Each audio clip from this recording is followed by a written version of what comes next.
आचार्यपर्यन्तां वन्दे गुरुपरम्परां यो नित्यमच्युतपदाम्बुजयुग्मरुक्मं व्यामोहतस्तदितराणि तृणाय मेने अस्मद्गुरोर्भगवतोऽस्य दयैकसिन्धोः रामानुजस्य चरणौ शरणं प्रपद्ये मातापिता युवतयस्तनया विभूतिः सर्वं यदेव निजमेन मदन्वजानाम् आद्यस्य नः कुलपतेर्मुकुलाभिरामं श्रीमत्तदङ्घ्रियुगलं प्रणमामि मूर्ध्ना भूतं सरश्च महदाह्वयभट्टनाथ श्रीभक्तिसारकुलशेखरयोगिवाहान् भक्ताङ्घ्रिरेणुपरकालयतीन्द्रमिश्रान् श्रीमत्पराङ्कुशमुनिं प्रणतोऽस्मि नित्यम् पितामहस्यापि पितामहाय प्राचेतसादेशफलप्रदाय श्रीभाष्यकारोत्तमदेशिकाय श्रीशैलपूर्णाय नमो नमस्तात् आचार्यानस्मदीयानपि परमगुरुं सर्वमाचार्यवर्गं श्रीमद्रामानुजाख्यं मुनिमखिलजनोद्धारणायावतीर्णं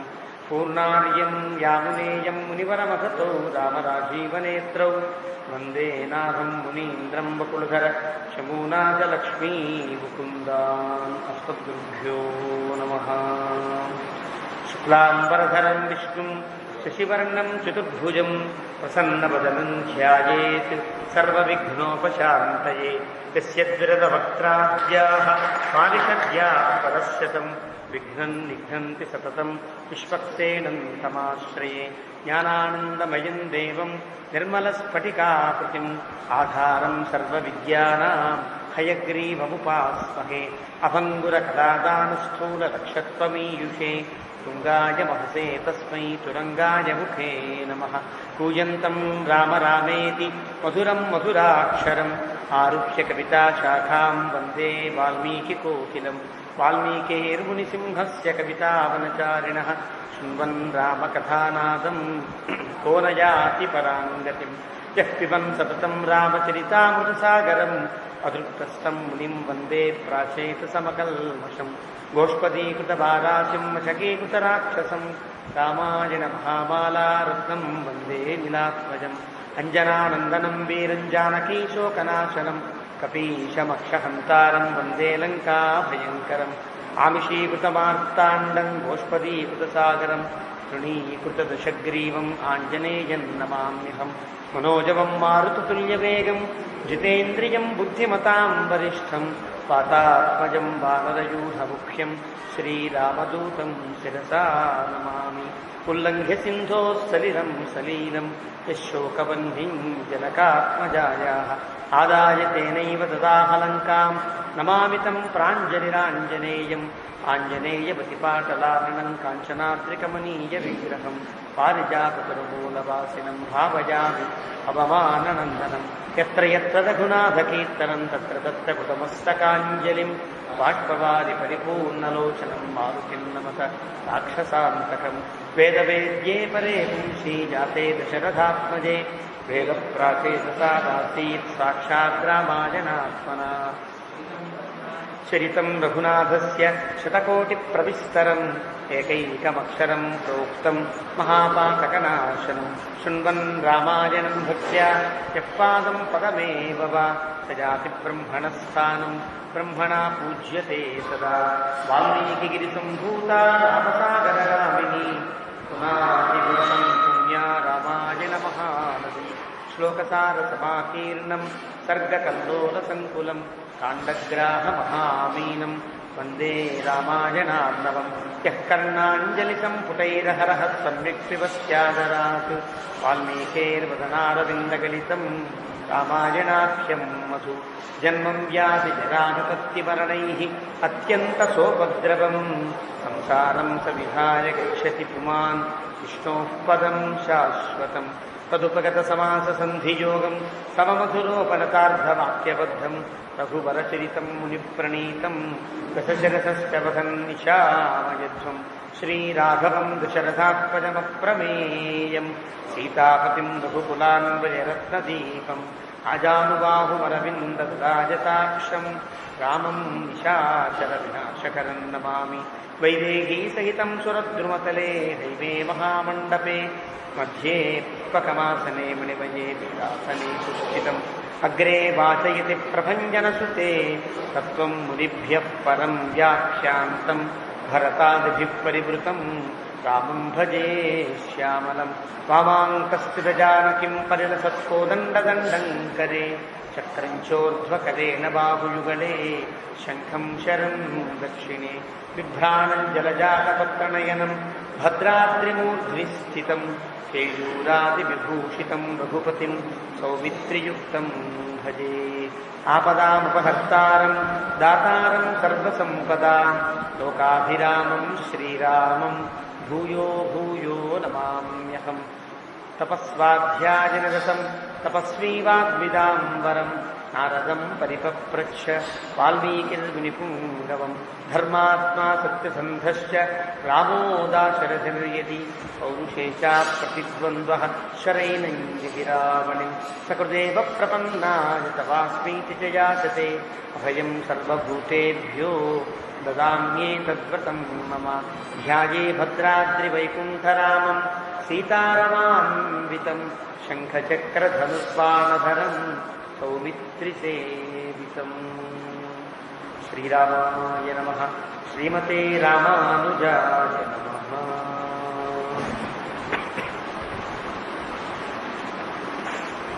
భగవద్బంధువులారా, భద్రాచల రామచంద్ర మహాప్రభు యొక్క దివ్యానుగ్రహంతో రామాయణ ప్రవచనాన్ని ప్రారంభించుకున్నాం. మనం రామాయణ ప్రవచన లహరిని ఇది విళంబినామ సంవత్సరంలో ముగించాలి అని అనుకున్నాం. విళంబినామ సంవత్సరంలో పాదుకా పట్టాభిషేకం దాకా ముగించుకుని ఆ తరువాత అయోధ్యాకాండని పరిసమాప్తం చేసుకుని అరణ్యకాండని ప్రవేశించి చాలా ముఖ్యమైన ఘట్టం ఖరవధ దాకా వచ్చాం. నిన్నటి రోజున కరుణి యొక్క ప్రతాపాన్ని చూచాం. చాలా గొప్ప యుద్ధంగానే భావిస్తారు అంతా కూడా. అలాంటి కరుణి యొక్క ప్రతాపానికి రామచంద్రమూర్తి నిలబడి వారి అనాయాసంగా జయిస్తున్న సందర్భంగా 29వ సర్గ ముగింపులో వచ్చాం. అతను వేసినటువంటి అతనికి వరప్రదమైన గదను రాముడు ఎంత అనాయాసంగా దాన్ని కింద పడేశాడో నిన్న శ్లోకంలో వ్యాళీవ విధిపాతిత అంటారు. గదా మంత్రౌషధజలై వ్యాళీవ విధిపాతిత. ఒక వాంచి బుసగొట్టి మన కాటేయడానికి వచ్చే పాము మీద ఒక మంత్రం జల్లి నీళ్లు జల్లితే అది ఎలాగైతే తల ఉంచుకొని పడిపోతుందో కింద అట్లాగా ఆ గద పడింది అని చెప్పారు. ఇది 30వ సర్గ ప్రారంభం. భిత్వా పుతాం గదాం బాణైః రాఘవో ధర్మవత్సలః స్మయమానః ఖరం వాక్యం సంరబ్ధమిదమబ్రవీత్. వాడు చాలా తీవ్రంగా మాట్లాడాడు. నువ్వేటో అనుకుంటున్నావు రామా, అనవసరంగా నిన్ను నువ్వు పొగుడుకుంటున్నావు, నీ భుజం మీద నువ్వేసి అహ్వాష్ అనుకుని కొడుకునే వాళ్ళ ఉన్నావు. నువ్వు అప్రశస్తం ప్రశస్యతే. ఏమాత్రం పొగడడానికి పరాక్రమం లేని నీకు నువ్వే పొగుడుకుంటున్నావు. ఇదంతా నీచమైన పనయ్యా అని గట్టిగా మాట్లాడి ఈ గద చాలు నేను చంపేయడానికి అని గదనెత్తాడు. ఆ గద కింద పడిపోయిన తర్వాత రాముడికి ఇప్పుడు తమాషా అనిపించదు. వాడితో పెద్ద ఏదో వేస్తాడనుకుంటే ఇదే వేసింది అనుకుంటాడు కదా. అంతా ఆయాసంగా దాన్ని కింద పడేసిన గదన పట్టుకుని రాముడు అంటున్నాడు, భిత్వాతు తాం గదాంబాణై ధర్మవత్సల రాఘవ. ధర్మం మీద వాత్సల్యం కలిగిన వాడు, ధర్మం అంటే తన సొంత బిడ్డలా చూసుకునేటువంటి ఒక వాడు. కాబట్టి యుద్ధం చేయడంలో కూడా వాడు ఆ గదని విసిరివేస్తే గదని కొట్టి తన వెంటనే వాడిని చంపేయకుండా ఆగాడు. గద కింద పడి అంటున్నాడు స్మయమానః, అందంగా నవ్వుతూ సంరబ్ధమిదమబ్రవీత్, కొంచెం తొట్టుపాటు వారికి కలిగేటట్టుగా మాట్లాడుతున్నాడు. ఏతత్తే బల సర్వస్వం దర్శితం రాక్షసాధమ శక్తిహీన తరోమత్తో వృధాత్వమవగద్యసి. ఎంత ప్రగల్భంతులతో ఓ మహా ఇది పొడి చేస్తుంది చంపేస్తుంది అని పెద్ద హడావిడి చేసి గదలు వేస్తే ఇంతేనా నీ కదా. ఏతత్తే బలం సర్వస్వం, ఇంతేనా నీ బలం యొక్క గొప్పతనం, బాగా చూపించావు. దర్శితం రాక్షసాధమ, ఓ పెద్ద ప్రదర్శన ఇచ్చావయ్యా. అంటే వెటకారకు కొంచెం తమాషా ఎదుటి వ్యక్తిని చులకన చేస్తూ వాడిలో పౌరుషాన్ని పెంచే మాటలు ఇవన్నీ కూడా. శక్తిహీన తరో మత్తు, నాకంటే గొప్ప పరాక్రమవంతుడివి అని చెప్పావు కదా. శక్తిహీన తరహ, నాకంటే చాలా శక్తిహీనుడివి నీవు.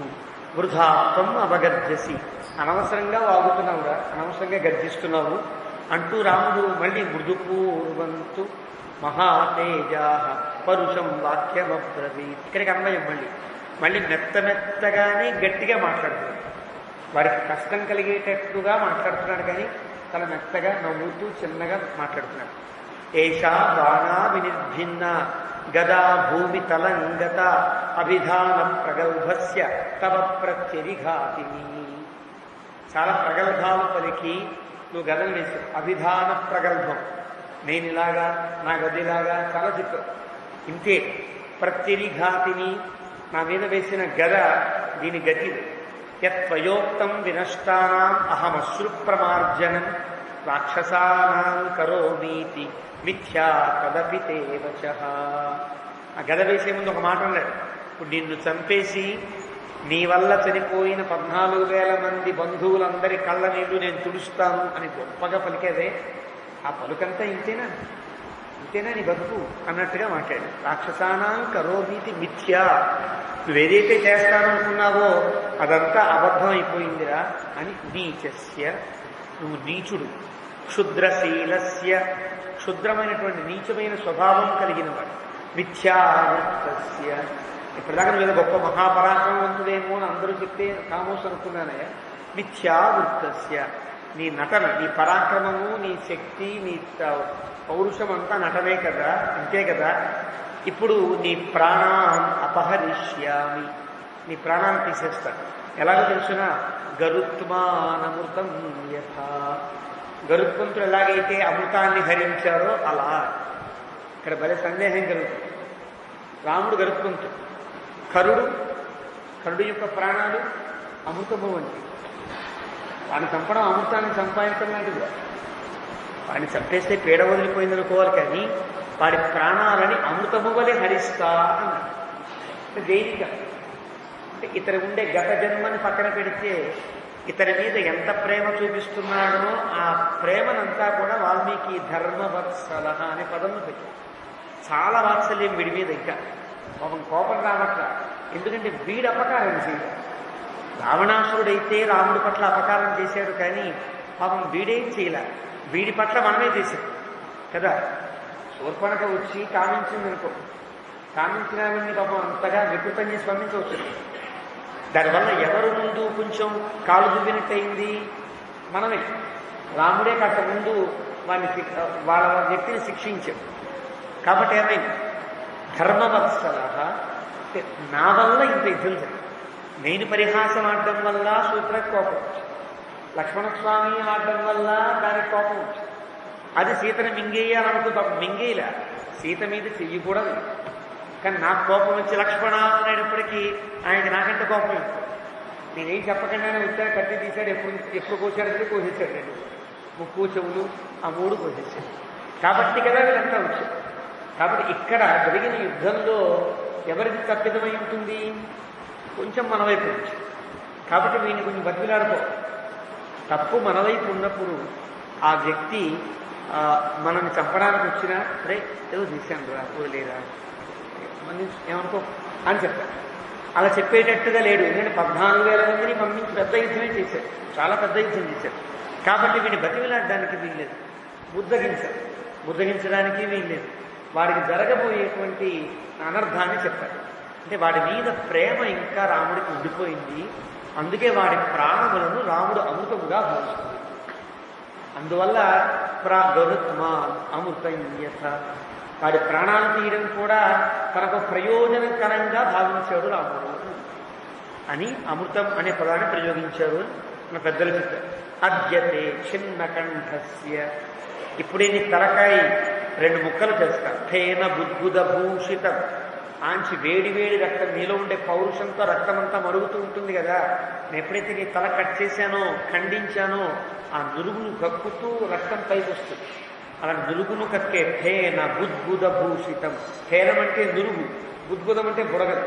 ఎప్పుడైతే ఉడుకుతున్నటువంటి అన్నం మీద ఆ ఉడుకు నీరు బుడగలగట్టినట్లుగా నీ యొక్క వేడి రక్తాన్ని విదానికస్య బాణై మహీపాశ్యతి శోభితం, నేను కొడితే ఆ రక్తం కాని నీ రక్తం మొత్తాన్ని కూడా భూమి తాగుతుందిరా. పాంసు భూషిత సర్వాంగ, ఇవన్నీ కోపంగా చెప్పట్లా, మెల్లగా. అంటే మృదుపూర్వం అనే వాక్యాన్ని అన్వయించుకుంటూ ఉండాలి కదా. నేను పుట్టానంటేరా నీ తలకాయ తీరిపోతుంది, ఉడుకుడుకు రక్తం పైకొస్తుంది, అది కింద పడుతుంది, భూమి తాక తప్పదు, నువ్వు ఏడవ తప్పదు, సావక తప్పదురా, నా మాట వినరా, ఇప్పటికైనా శరణకోరరా అనే ధ్వని రాముడి మాటల్లో వినిపిస్తుంది. పాంసు రూషిత సర్వాంగ. ఇంకా ఏమిటో తెలిసిన, ఇంత గొప్పగా అలంకారం చేసుకున్నావు, సెంటు కొట్టుకుని మంచి హడావిగా వచ్చావు, నీ శరీరం కింద పడుతుంది, కింద బురద మట్టి అంతా వికృతంగా తయారయ్యి స్రస్తన్యస్త భుజద్వయ. నేను ఊరుకోను, నీ 2 చేతులు తెగొట్టేస్తా.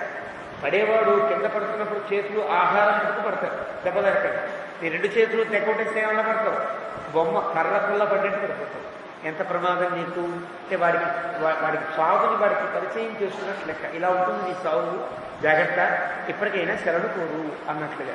స్వప్స్యసే గాం సమాలింగ్య దుర్లభాం ప్రమదామివ. ఎప్పుడో తన భార్యకు దూరం అయ్యాడు, భర్తకు భార్య దూరమైన భార్య ఎప్పటికో గనక తనకి చేరితే, తనే ప్రవాసానికి వెళ్ళాడు చాలా కాలం, తర్వాత వచ్చాడు. అలాంటి భార్యని అతని దగ్గరికి తీసుకున్నట్లుగా నువ్వు భూమిని కౌగిలించుకోవాల్సినటువంటి దుర్గతి నీకు ఏర్పడుతుందిరా. అంటే ఇప్పటిదాకా వాడు ఏమన్నాడు, నాకు మరణము లేదు, నాకు ఓటమి లేదు అని వెదవిగాడు కదా. ఇప్పటిదాకా నీకు ఓటమి లేదనుకుంటున్నావు కాబట్టి నీకు చాలా కాలం ఓటమి లేకుండా ఉన్న నీ గర్వానికి తగినట్లుగా భూమిని అణచిపెట్టుకుని భూమిని కౌగిలించుకుని కింద పడిపోయే స్థితి నీకు ఏర్పడబోతోంది. ప్రబుద్ధ నిద్రే శయితే త్వయి రాక్షస పాంసనే భవిష్యంతి అశరణ్యా శరణ్యా దండకాయిని. నువ్వు పెద్ద నిద్రపోతావు, ఇంకా లేవని నిద్రపోతావు, ఇంకా నీకు సుప్రభాతము వెళ్ళిపోవడం ఉండదు, పోతావు. అలాంటి నిద్ర నీవు పోయిన తర్వాత ఇప్పటిదాకా ఈ అరణ్యంలో ఉండే వారందరికీ పాపం శరణ్యం లేక చాలా అవస్థపడే వాళ్ళంతా హాయిగా సుఖంగా ఉంటారు, ఇక్కడ ఉండే మహర్షులంతా కూడా. జనస్థానే హతస్థానే తవ రాక్షసమక్షరై నిర్భయా విచరిష్యంతి సర్వతో గుణయోవనే. నిన్ను చంపితే నేను పొందే ప్రయోజనం ఏమో తెలుసునా, ఈ జనస్థానము హతస్థానం అయిపోయింది. అంటే హత జనస్థానం, ఇప్పటిదాకా ఉండే దిగ్జనులైన మీరందరినీ చంపేసి ఇది ఒక్కడమే మిగిలావు, పెద్ద చివరికి హత శత్రుశైతంగా. నిన్ను కూడా కనుక నేను లేపేశాను అనుకో, మహర్షులంతా హాయిగా జనస్థానంలో సంచరిస్తారు. అది ప్రయోజనం. వాళ్ళు సంచరించడానికి నా సాధన ఎందుకు కావాలి, కాబట్టి రామ నేను యాక్సెప్ట్ చేస్తున్నాను, వాళ్ళు హాయిగా తిరగని, నన్ను వదిలేయి అంటారేమో అని ఇంకా చిన్న ఆశ పాపం రాముడు. అద్య విప్రసరిష్యంతి రాక్షస్యో హతబాంధవా బాష్పార్ద్రవదనా దీనా భయాదన్య భయావహా. పడవ ఏం చలనం లేదు. మళ్ళీ ఇంకో మాట చెప్పాడు, వాడు చివరి చెప్పిన మాట సరిపోయిన నా రాక్షసుల బంధువులందరి కళ్ళ నీళ్లు తుడుస్తా అన్నాడు కదా. అంటే బహుశా వీడి బంధువులు ఎందుకు ప్రేమ ఉంటుంది, వాళ్ళ గురించి కూడా కాస్త చెప్దామని ఈ శ్లోకంలో నీ దగ్గర నేను చంపేశాను అనుకోరా, నీ వాళ్ళంతా, నీ బంధువులంతా, నీ యొక్క భార్య దగ్గర కావచ్చు, నీ దగ్గరగా ఉండే బంధువులు కావచ్చు, వాళ్ళంతా కూడా ఏడుస్తూ కాలం గడపాలిరా. భయాత్ అన్య భయావహ. ఇంకా ఎప్పటికీ వాళ్ళు భయమే. ఇంకా మీరంతా ఉన్నారు కాబట్టి సుఖంగా వాళ్ళు ఆడవాళ్ళంతా ఉన్నారు ఈ అరణ్యంలో.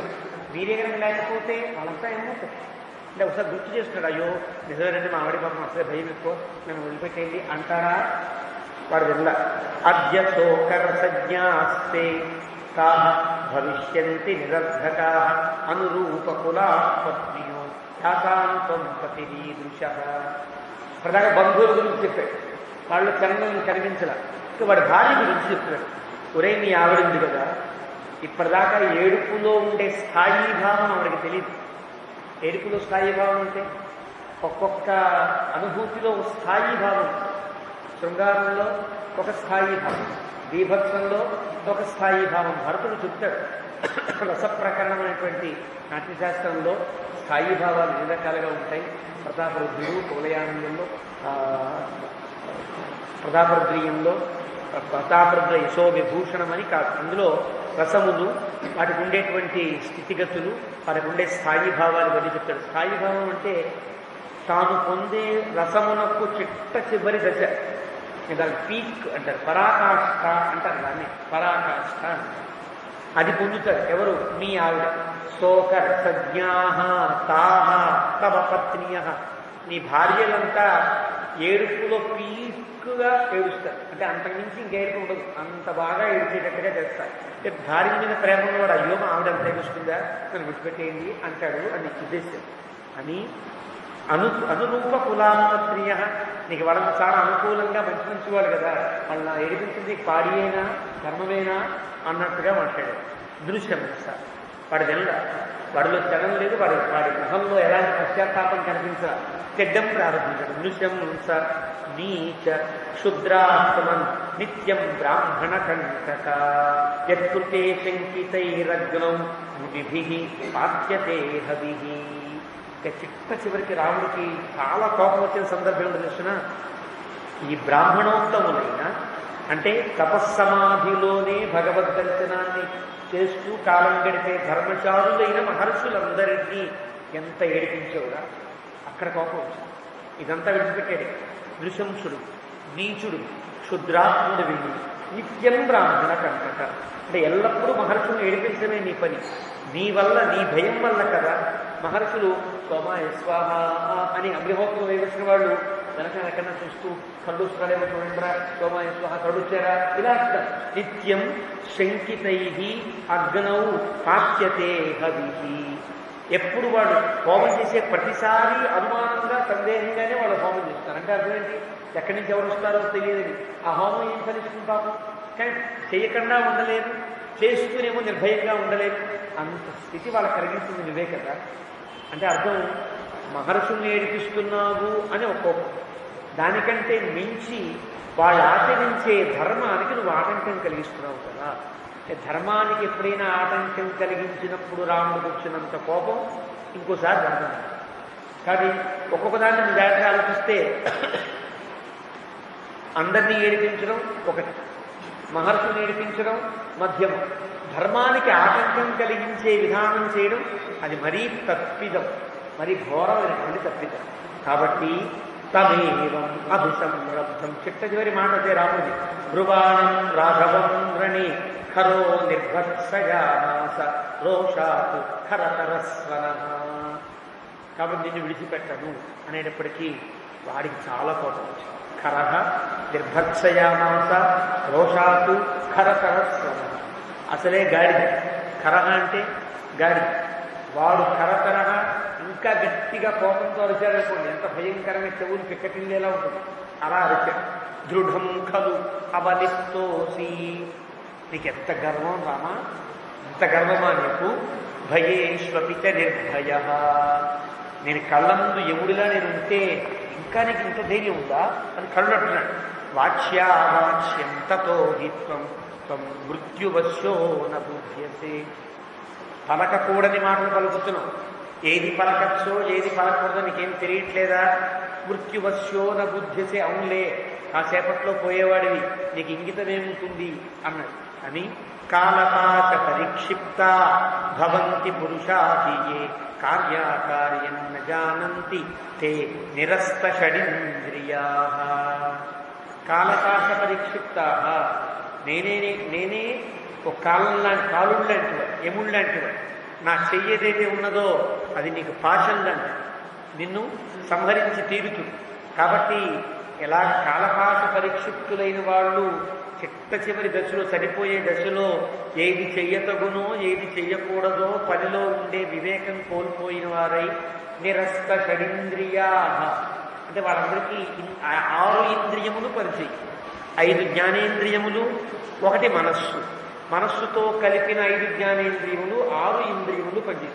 కళ్ళు చూడవు, చెవులు వినవు, నాలుక మాట్లాడదు, ముక్కు వాసన చూడదు, చర్మానికి స్పర్శ ఉండదు, మనస్సు పనిచేయదు. అంటే నేను కొట్టే దెబ్బకి నువ్వు స్తబ్దుడవై చనిపోతావు, నీ ఇంద్రియం ఏదీ పని చేయకుండా చేస్తా అని అంత తీవ్రంగా ఏవముక్త్వా ఇలా మాట్లాడి తతో రామం సంవృద్ధ్య భ్రుకుటీం తతః చాలా కోప్పడి రాముడి మీద ఒకసారి కనుబొమ్మలు రెండు ఒక గుడి వేసినట్టుగా రెండు కనుబొమ్మలు దగ్గరికి వెళ్ళింటే మహాకోపం రావడం.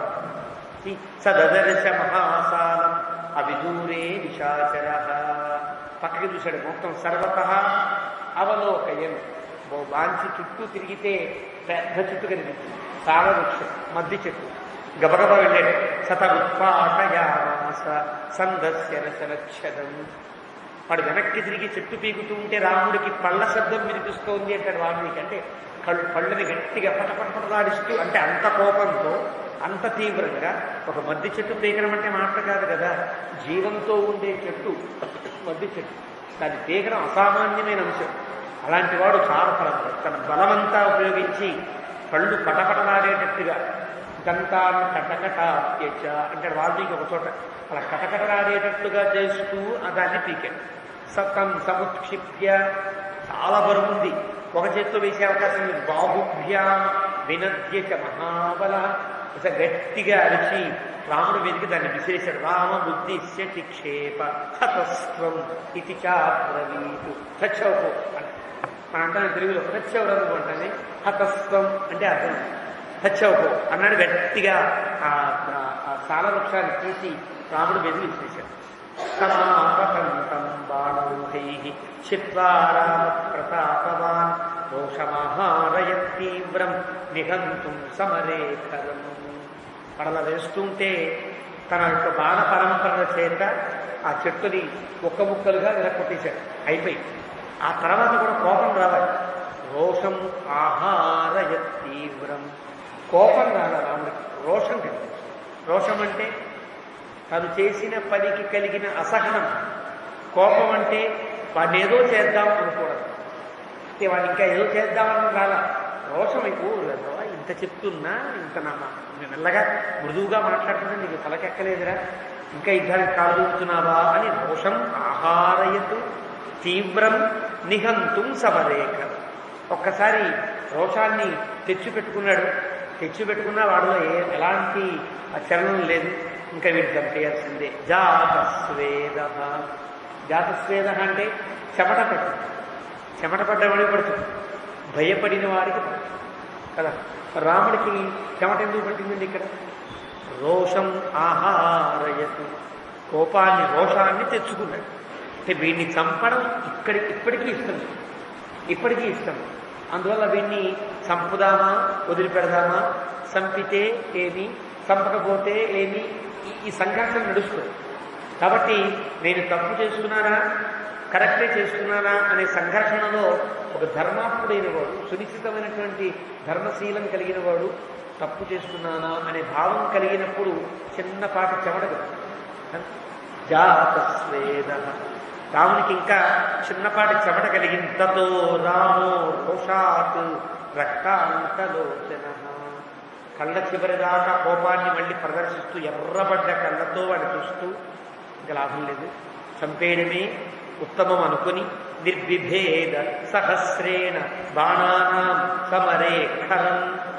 ఒక్కసారి 1000 బాణాలు తీసినట్టుగా, 1000 అంటే ఇక్కడ 1000 తగ్గ లెక్క చెప్పడానికి వీలు, అసంఖ్యాకములైన బాణములను ఒకే మారు కరుడు మీదకి వేశాడు. తస్య బాణాంతరాద్రక్తం బహుశుశ్రావభేనిదం గిరే ప్రశ్రవణస్యేవ తోయధారా పరిశ్రవ. ఆమెకు అందంగా వర్ణిస్తాడు. ఇది వర్ణించిన రాముడు వేసిన బాణంతో కొడితే రక్తం అన్ని శరీరమంతా దిగితే, ఆ బాణం దిగిన ప్రతి చోట నుంచి రక్తం ఒక పైపులో నుంచి కారినట్టు కాదు, ఒక పైపు నుంచి మనం హోల్ చేస్తే నీళ్లు కారినట్టుగా కాదు. ఎలా ఉందంటే రాముడికి ప్రశ్రవణగిరి నుండి పాడే జలపాతాలా కనిపించింది.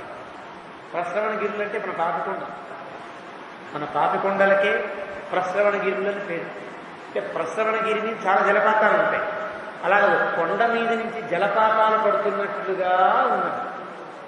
తమాషా వర్ణించడంలో తమాషా, ఇన్ని దెబ్బలు కొట్టినా కరుడు మాత్రం కదలకుండా ఉంటాడు అని చెప్పడం, కరుడు గొప్పతనము చెప్పారు. వాల్మీకి అందంగా వర్ణించారు. అలా ఒక పెద్ద కొండ గీసుకుంది, దానికి హోల్స్ పెట్టండి, నీళ్లు పడుతుంది, ఎలా ఉంటుంది ఆ దృశ్యం, ఎలా ఉంటుంది అందంగా ఉంది వాల్మీకి ఆ దృశ్యం. తోయధారా పరిశ్రవ, అలాగా రకరకాల జలపాతాలు కారే ప్రశ్రవణగిరిలా ఉన్నది అని విఫ్ఫల సకృతో బాణై ఖరో రామేణ సంయుగే మత్తో రుధిరగంధేన తమేవ అభ్యద్రవతు ధృతం. ఇక్కడి నుంచి అసలు కలుగుతారు. మంచి విఫలుడయ్యాడు. చాలా కోపం వచ్చింది. విఫలుడు అంటే అకస్మాత్తుగా ఇంకా ఏదే దొరుకుతుంది, నేను పోతానా పోయా, లేదా రాముడు లేపాడు, ఇంకంటే తప్ప నేను బతుకుతాను, జయిస్తాను, రాముడు ఓడిపోతా, ఇంకా ఈ భావం లేని దశ విఫల దశ. తన మీద తాను నమ్మకం పోయి తన ఏ ఇంద్రియము కూడా ఇంకా రాముడిని ఏం చెయ్యలేదు అనుకున్నప్పుడు ఇంకా ఏదో ఒకటి చేసేద్దాం అనుకునే దశ విఫలం. అది పొందాడు. సకృత బాణై ఖర రామేణ సంయుగే మత్త రుధిరగంధే. ఒక ఊరికే రక్తం కాదు కదా, ఆ బాణం గుచ్చుకుంటే రక్తంతో పాటు లోపల ఉండే మాంసం అంతా బయటకు వచ్చేస్తుంది. ఆ మాంసం కారుతూ ఉండేటువంటి వాడు ఒక భయంకరమైన వికృతాకారంలో ఇలా రాముడి మీద పడిపోదాం, రాముడి మీద పడిపోయి కొరికేద్దాం, లేకపోతే గిల్లేద్దాం, ఏదో చేద్దాం, పోవడం ఖాయమే కదా. పోతూ పోతూ రాముని ఎలా వదిలిపెట్టాడు కాదు, రాముడిని ఏదన్నా చేద్దామని ఆయుధము లేనివాడై రాముడి మీద పడిపోవాలని ఆ రక్తసిక్తమైన మాంసము కారే శరీరంతో రాముడి మీదకి దూకపోతున్నాడు.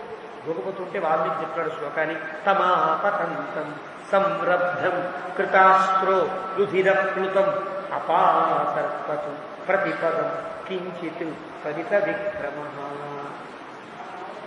దీన్ని బట్టి చాలామంది రాముడు పెద్ద మీరు అనుకున్నంత మహావీరుడు కాడండి, 2 అడుగులు వెనక్కి వేశాడు. వెనక్కి వేయడం అంటే అపాసర్పణం అని అర్థం. అపసర్పణం యుద్ధంలో శత్రువు ముందుకు వస్తున్నప్పుడు 2 అడుగులు వెనక్కి వేశాడా, వేస్తే వీడు ఓడినట్టులే. సరే, ఎవరు బతుకుంటారో ఎవరు వస్తారు తర్వాత. రాముడి శ్లోకంలో 2 అడుగులు వెనక్కి వేశాడు. అపాసర్పతు ప్రతిపదం కించిత్ పరిత విక్రమ. దీని మీద పెద్ద వ్యాఖ్య. ముందుకి పైకి వెనక్కి ముందుకి ఏమిటిది, రాముడు ఎందుకు వెనక్కి వేశాడు? ఇది చూస్తే ఆ దేవతలందరికీ అయ్యి బాబు ఏమిటి రాముడు వెనక్కి వెళ్ళిపోతున్నాడు. ఇక్కడ వేదాంత దేశం చాలా అందంగా చెప్తారు. క్వచిత్ అతి సంకటే సమరే, క్వచిత్ అతి సంకటే సమరే అభిమతోయమపసర్ప. అభిమతమైనది అపసర్పం. దాని యుద్ధంలో నీతి ఏమిటంటే ఒక దశలో కనుక ఏది చెయ్యాలో తెలియనటువంటి స్థితి ఏర్పడినప్పుడు ఒక్కమారు వెనక్కి వెళ్ళి ఆలోచించుకుని మళ్ళీ యుద్ధమునకు దిగుట కూడా యుద్ధ నీతిలో భాగం. అది అది దాన్ని ఏమంటారంటే మన వ్యాఖ్యానంలో రాశారేమో చూద్దాం. రాయిలా సంగడే సుభటానాభిమతో యమపసర్ప. ఏనసరంటే ఆపతంతం ఆయుధ ప్రసారణానవకాశతయా అతి సన్నికృష్టమాగచ్చంతం అన్నట్టు. అంటే ఒక బాణం కనుక, ఒక ఆయుధము కనుక తను ఊహించని రీతితో తన ముందుకు వచ్చినప్పుడు దానికి నేను వీరుణ్ణి ఎదురుకుండా ఉంటే ఎట్లా, కొంచెం పక్కకో వెనక్కో జరిగి దాన్ని ఆపాలి కదా. అలాంటి ఆపే సందర్భంలో వెనకడుగు వేయడం యుద్ధ నీతిలో భాగమే కదా. రాముణ్ణి అలా అనవచ్చునా అంటూ వ్యాఖ్యాతలు చెప్పారు. అనేసారు కొంతమంది.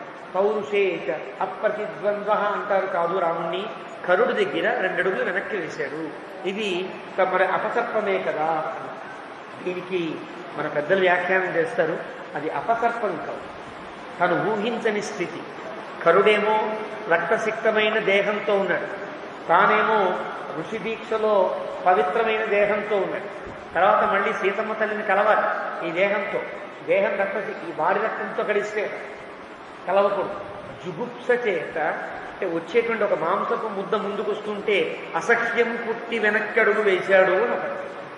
రెండవది, ఇది జుగుప్స వల్ల కలిగినటువంటి వెనకడుగు తప్ప రాముడు భయపడి వేసిన అడుగు కాదు.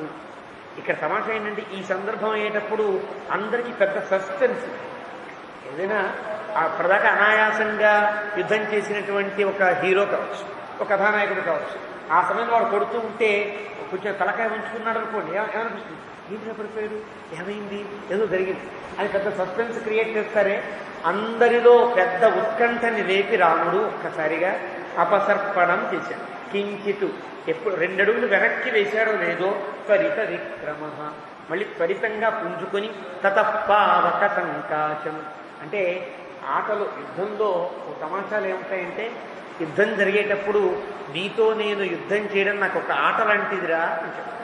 ఆట లాంటిది అన్నప్పుడు ఆటలో ఎన్ని చమత్కారాలనే ఉంటాయి, వెనక్కి ముందుకి పక్కకి అలా జరుగుతూ తన మీద తనకు ఒక అద్భుతమైన విశ్వాసం ఉన్నప్పుడు ఎలాంటి దాన్నైనా ఎదుర్కొనగలిగిన వాడైనప్పుడు వాడు ఏం చేసినా తెలుసు. కాబట్టి పావక సంకాశం వధాయ సమరేశరం ఖరస్య రామో జగ్రాహ బ్రహ్మదండ వివాపరం అని చెప్పి అపసర్పణం జరగడానికి కూడా కారణం వీడిని చంపుటలో ధర్మము చిన్న లోపము ఏర్పడకుండా ఉండడం కోసం, ఆ ధర్మలోపాన్ని సరిదిద్దడం కోసం తనకు తానే చిన్న శిక్ష వేసుకున్నాడు వెనక్కి. అర్థమైంది? ఒక తప్పు చేశాడనుకో, తప్పు చేసిన వ్యక్తి కనుక తనకు తానే శిక్ష వేసుకుని నేను తప్పు మాట్లాడాను, ఇవాళ అన్నం తినను అంటే అన్నం తినకపోతే వీడు చేసిన ఉపవాసం వల్ల ప్రత్యర్థికి ఏమీ ప్రయోజనమో అపకారమో కలగదు. తనకు వేసి తాను పాటించినటువంటి చిన్న తప్పిదానికి తనకు శిక్ష వేసుకోవడం అనేది ఏ వ్యక్తిలో అయినా ఉండవలసినది. దాన్ని పశ్చాత్తాపము లేక స్వయం శిక్షితత్వం అని అంటారు. తనకి తానే శిక్ష వేసుకోవడం. అలాంటి రాముడు యుద్ధంలో ఎప్పుడు వెనకడుగు వెయ్యేది రాముడు వెనకడుగు వేశానంటే ఆ ధర్మలోపానికి సరి అవుతుంది అనుకుని కూడా అపసర్పణం చేశాడు. చేసి ఒకసారి బాణాన్ని తీశాడు. బ్రహ్మదండ వివాపరం, బ్రహ్మదండాన్ని తీసినట్టుగా ఒక బాణం తీశాడు. ఆ బాణమేమో సతం దత్తం మఘవత సురరాజేన ధీమత సందదే చాపి ధర్మాత్మ ముమోచ చఖరం ప్రతి. దేవేంద్రుడు ఇచ్చాడు ఆ బాణాన్ని. అది వాల్మీకి మనకేం చెప్పాల. ఎక్కడ దొరికింది అంటే ఈ బాణం శరభంగ మహాముని తాను అగ్నిప్రవేశం చేయడానికి ముందు రాముడికి ఒక బాణాన్ని చేతిలో పెట్టాడు. ఏమో తాను చెప్పల. రాముడు ఎందుకు తీసుకున్నాడో రాముడికి తెలియదు. అది ఇంద్రుడు ఇచ్చి వెళ్ళిన బాణం. కరుణ్ణి చంపాలనేటువంటి కోరిక, కరుణ్ణి చంపాలి అనుకునేటువంటి అభిప్రాయము ఎవరిది? ఇంద్రుడిది. కాబట్టి ఇంద్రుడే కరుణ్ణి చంపాలి అనుకున్నాడు. కాబట్టి తాను చంపాలనుకున్నటువంటి కరుణ్ణి తాను చంపలేని స్థితి ఏర్పడింది ఇంద్రుడికి. ఇప్పుడు రాముడి వల్ల చంపించాలి. రాముడు చంపినా అది తనదవ్వాలి, తనకు ఆ క్రెడిట్ రావాలి. రావడం కోసమని దేవేంద్రుడు శరభంగ మహాముడి దగ్గరికి కలిసి బాణాన్ని ఇచ్చాడు. దూరంగా రాముడు చూస్తున్నాడు, దేవేంద్రుడిలా ఉన్నాడు అనుకున్నాడు. రాముడు ముందుకు వస్తుంటే రాముడు వచ్చేస్తున్నాడు, నేను వెళ్ళిపోతాను, నువ్వు చేయవలసిన పని చేసి అని వెళ్ళిపోయాడు. ఎందుకు వెళ్ళాడో మహర్షులు ఇక్కడ పైన చెప్తారు, ఈ 4 శ్లోకాల తర్వాత చెప్తారు. ఆ బాణాన్ని తీశాడు. ఆ బాణాన్ని తీసి రాముడు దత్తం మఘవత, దేవేంద్రుడు ఇచ్చిన బాణమని రాముడికి ఎట్లా తెలుసు? రాముడికి అన్నీ తెలుసు. శరభంగ మహాముని ప్రత్యేకంగా ఇచ్చాడు. ఇచ్చినవాడు ఖరాది రాక్షసులు చాలా ఏడిపిస్తున్నారయ్యా, నువ్వే జాగ్రత్తగా చూడాలి అన్నాడు కదా. కాబట్టి శరభంగ మహాముని యొక్క ఉద్దేశంలో కరుణ్ణి చంపడం చాలా ప్రధానమైన తెలుగు. కాబట్టి ఆయన ఇచ్చిన అస్త్రం ఆ పనికే వినియోగించాలి అనుకున్న రాముడు సుసదత్తం మఘవత, దేవేంద్రుడు ఇచ్చిన బాణాన్ని తీశాడు. సురరాజేన ధీమత, అక్కడ 3 పదాలు. మఘవ ఒక పదం, సురరాజు రెండవ పదం, ధీమాన్ మూడవ పదం. బుద్ధిమంతుడైన దేవేంద్రుడు ఆ బాణాన్ని ఇచ్చాడు. ఎందుకో తర్వాత చెప్తారు. సందధే చాపి ధర్మాత్మ, రాముడు ధర్మాత్ముడు కాబట్టి 2 అడుగులు వేయడంలో ఉండే ధర్మం ఏమి అంటే బాణం వేసే వ్యవధికి కూడా ముందుగా వచ్చిన వాడిని బాణంతో చంపాలంటే ఆ గ్యాప్ని పాటించాలి. కాబట్టి ధర్మాత్మ 2 అడుగులు వెనక్కి వేసి రాముడు ముమోచ చఖరం ప్రతి, బాణం ఎప్పుడు తీశాడో తెలీదు, ఎప్పుడు సందధే చేశాడో తెలీదు, ఎప్పుడు విడిచాడో తెలీదు. వాల్మీకి శ్లోకం రాసే లోపుగానే బాణం తగిలిపోయింది అన్నారు వాల్మీకి. ముమోచ చఖరం ప్రతి, ఎప్పుడు వెళ్ళిందో తెలియదు బాణం, వాడు కొట్టేసి వాడు ఇంకా దగ్గరగా వచ్చాడు కాబట్టి. ఆ తర్వాత సవిముక్తో మహాబాణ, రాముని చేత విడవబడిన బాణం నిర్ఘాత సమనిస్వన రామేణ ధనురాయమ్య ఖరస్య ఉరసి చ అపతతు. సవిముక్త మహాబాణ, రాముని చేత విడవబడినటువంటి బాణం నిర్ఘాత సమనిస్వన, ఒక్కసారి దిక్కులు పిక్కటిల్లేలా శబ్దాన్ని చేస్తూ రామేణ ధనురాయమ్య, ఎప్పుడు ఉంచాడో తెలియని స్థితిలోనే ఖరస్య ఉరసిచ అపాతతు, కరుడి గుడ్డల్లో దిగిపోయింది అన్నాడు. అంటే వాల్మీకి కొంచెం ఆశ్చర్యం కలిగింది రాముడు వేసిన ఆ బాణపు తీరు. సపపాతఖరో భూమౌ దహ్యమానశలాగ్నిన రుద్రేణ వినిర్దగ్ధః శ్వేతారణ్యే యథాంధకః. యథాంతకః రెండు పాఠాలు ఉన్నాయి. శ్వేతారణ్యే యథా అంతకః ఒక పాఠం, శ్వేతారణ్యే యథా అంధకః ఒక పాఠం. కరుణ్ణి చంపడం కూడా చాలా అంత గొప్పగా పోల్చాలా? ఇది తమాషా. ఈ సందర్భాన్ని గుర్తించి మన భక్తరామదాసు గారు రాముడికి పెద్ద బిరుదు ఇవ్వాల్సిందే అని చాలా పెద్ద బిరుదు ఇచ్చారు. ఇప్పటిదాకా ఎవరు అంత పెద్ద బిరుదు ఇవ్వాల. ఎవరికైనా ఉంటే మహా అయితే 12 అక్షరాలతోనూ 15 అక్షరాలతో, మహా మినిమం ఉంటే 18 అక్షరాలతో బిరుదు. రాముడికి 22 అక్షరాలతో పెద్ద బిరుదు ఇచ్చారు. ఏమిటా బిరుదు? ఉజ్వల బాణతూణ కోదండ కళా ప్రచండ భుజతాండవ కీర్తి రామమూర్తి అని బిరుదు. ఉజ్వల బాణతూణ కోదండ కళా ప్రచండ భుజతాండవ కీర్తి అని పెద్ద బిరుదు. సుమారు 22 అక్షరాలతో ఉంటే పెద్ద బిరుదుని రామదాసు గారు ఎందుకు ఇచ్చారంటే ఈ సన్నివేశాన్ని పట్టి, కరుణ్ణి చంపే సన్నివేశాన్ని పట్టించారు. అందుకనే ఈ బిరుదు రాముడికి పెద్ద బిరుదు అనమాట. ఎందుకు ఇంత బిరుదు అంటే సీతమ్మ తల్లి కూడా పెద్ద బిరుదు ఇచ్చేస్తాం, పెద్ద సన్మానం చేసేస్తాం. దేవతలంతా పెద్ద సన్మానం చేస్తారు. కరుడు చంపితే ఇంత గొడవ ఉంటుందా? రామదాస్ గారు గుర్తించారు. అహో అయితే మనమే ముందు బిరుదిచ్చేస్తే తర్వాత ఈ క్రెడిట్ నాకు దక్కాలని ఆయనే ముందు బిరుదిచ్చారు. ఉజ్వల బాణతూణ కోదండ కళా ప్రచండ భుజతాండవ కీర్తి అని బిరుదిచ్చారు. సపపాతఖరో భూమౌ పడిపోయాడు కింద. దహ్యమానశరాగ్నిన పడినవాడు వేడి వేడి రక్తం అతని నిండా కారిందేమో. శరమేమో చాలా వేగంగా వెళ్ళింది. శరం నిప్పులతో మండుతోంది. దాంతో వాడి శరీరం కూడా కాదు, వాడికి దహన సంస్కారం కూడా అయిపోయింది, దెబ్బతో అయిపోయింది. రుద్రేణే వినిర్దగ్ధ. ఎలా అయిందో తెలుసున? ఎందుకంటే రాముడికి వాడి మీద ఉండే ప్రేమ చివరిదాకా కొనసాగి వాడి ఊరికి చంపేసి వదిలేలా, ఇంక లేవకుండా అయ్యో అయ్యో పుయ్యో ముర్రో అన్నట్టు చేయలే. పాపం బాలినైతే కొంచెం ఆ ఇబ్బంది పెట్టాడు, కానీ వీడిని కొట్టాడు దెబ్బ, అయిపోయింది. ఆ కొట్టిన దాంతోనే మళ్ళీ చితి పేల్చి కాల్చి సంస్కారాలు వెండి దేనికి?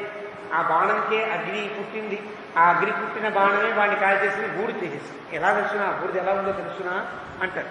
రుద్రేణేవ వినిర్దగ్ధ శ్వేతారణ్యే యథాంధక. అద్భుతమైన ఉపమానం చెప్తారు వాళ్ళు. ఎలాగంటేట శ్వేతారణ్యము ఒక అరణ్యం. మన కావేరీ నది సముద్రానికి కలిసే చోట ఉండే అరణ్యానికి శ్వేతారణ్యము అని పేరు మన పౌరాణిక కథనాల ప్రకారం. అక్కడ ఒక రాక్షసుడు ఉండేవాడు, అంధకుడు అని వాడు రాక్షసుడి పేరు. వాడెవరో కాదు, సుందరకాండలో చంపుతాడే హనుమంతుడు సింహిక. ఆ సింహిక యొక్క కుమారుడు. సింహిక విప్రచిత్తుల కుమారుడు ఈ అంధకాసురుడు అని. వారికి చాలా గర్వం. ఎవరు తొందరగా వరాలిస్తాడు వాడు తెలుసు. పాపం భోళాశంకరుడిని తపస్సు చేశాడు. ఆయన వచ్చాడు, నీ ఎంత వరం నాకు కావాలి తీసుకో. ఆయనకి పొగిడితే చాలు ఆనందపడిపోతాడు. ఇచ్చిన దాని తర్వాత ఏమైనా ఉపద్రవం వస్తుందా కూడా ఆలోచించనంత వాత్సల్యం, ఆలోచించనంత ప్రేమ ఆయనకి. ఆయనకుండే బలహీనత అది. పాపం ఇచ్చేసి ఇచ్చిన తర్వాత నేను శివుడు అంత వాడినే, నేను శివుడే కదా, అంతే కదా, నేను రుద్రుండే అనుకుని అయితే పార్వతి ఉండాలి నాకు అని కోరిక. పార్వతి కూడా నాదే అన్నంత తీవ్రత కలిగి ఒకనాడు పరమశివుడు వేరే పనికి వెళ్ళినప్పుడు పార్వతిని నిర్బంధించి శ్వేతారణ్యానికి తీసుకొచ్చాడు. పార్వతిని చెరపట్టాడనే వార్త పాపం పరమశివుడికి ఇంకా చేరల. శ్రీ మహావిష్ణువుకు తెలిసి అరే పార్వతికి ఇబ్బంది కలుగుతోందని తాను ఒక స్త్రీమూర్తి వేషం వేసుకుని ఒక ఆడదానిగా మారిపోయి అంధకుడు దగ్గరికి వెళ్ళి, నేను మీకు ఏదో సేవకు వృత్తిని చేస్తానండి, కొత్త ఆవిడ వచ్చింది కదా, ఆవిడకి ఎవరన్నా సాయం ఉండాలి కదా, నేను సాయం ఉంటాను అని వచ్చాను. విష్ణు వచ్చి పార్వతికి ధైర్యం చెప్పి ఒక శక్తిని ప్రయోగించి వాడిని నిర్వీర్యం చేయడం కోసం చేశాడు. అలా వాడు నిర్వీర్యుడు అయ్యాడు. ఇంకా అంటే శివుడిలో రుద్రుడిలో ఉండేటువంటి శక్తి అంత శక్తి లేకుండా ఉండేటట్టుగా చేశాడు. చేశాక పరమశివుడికి కబురు పంపాడు. ఈలో కబురు పంపాడు. గబగబా వచ్చేసాడు. ఎక్కడ వాడు ఆ దుర్మార్గుడు అన్నాడు. ఇగో వీడు కాల్చేసి కాల్చి రుద్రుడంతా వాడయి ఉంటే రుద్రుడు కాల్చినంత ఇబ్బంది అయిపోతుంది కదా. వాడిని రుద్రుడు కాకుండా చేసి వాడిలో ఉండే శక్తిని అంతా కూడా తీసి వాడిని కాల్చడానికి వీలుగా పెట్టి ఇప్పుడు కాల్చుకోండి అప్పుడు ఆ క్రెడిట్ అంధకాంతక అని పేరు. పరమశివుడికి అంధకాసురుని చంపిన వాడు అని పేరు. అలా అక్కడ ఎలాగైతే తానే ఒక శ్రమని పడి తానే ఒక ఉపాయాన్ని పన్ని పరమశివుని ద్వారా చంపించి ఆ బిరుదుని ఆ గొప్పతనాన్ని పరమశివునికి అందించినట్లుగా ఇక్కడ రాముడు చేసిన పని. ఈ ఉపమానంలో ఉండే గొప్పతనం తాను ఇంద్రుడిచ్చిన బాణంతో చంపి చంపిన ఈ క్రెడిట్ మా ఇంద్రుడిది అని అర్థం. ఎందువల్ల అతని బాణంతోనే కదా చంపారు. దీన్ని మన పెద్దలు తమాషాగా చెప్తారు. ఒక దగ్గర త్రిపురాసుర సంహారంలో తాను నారాయణాస్త్రమై పరమశివునికి మనకి రామదాసు గారు చెప్పారు.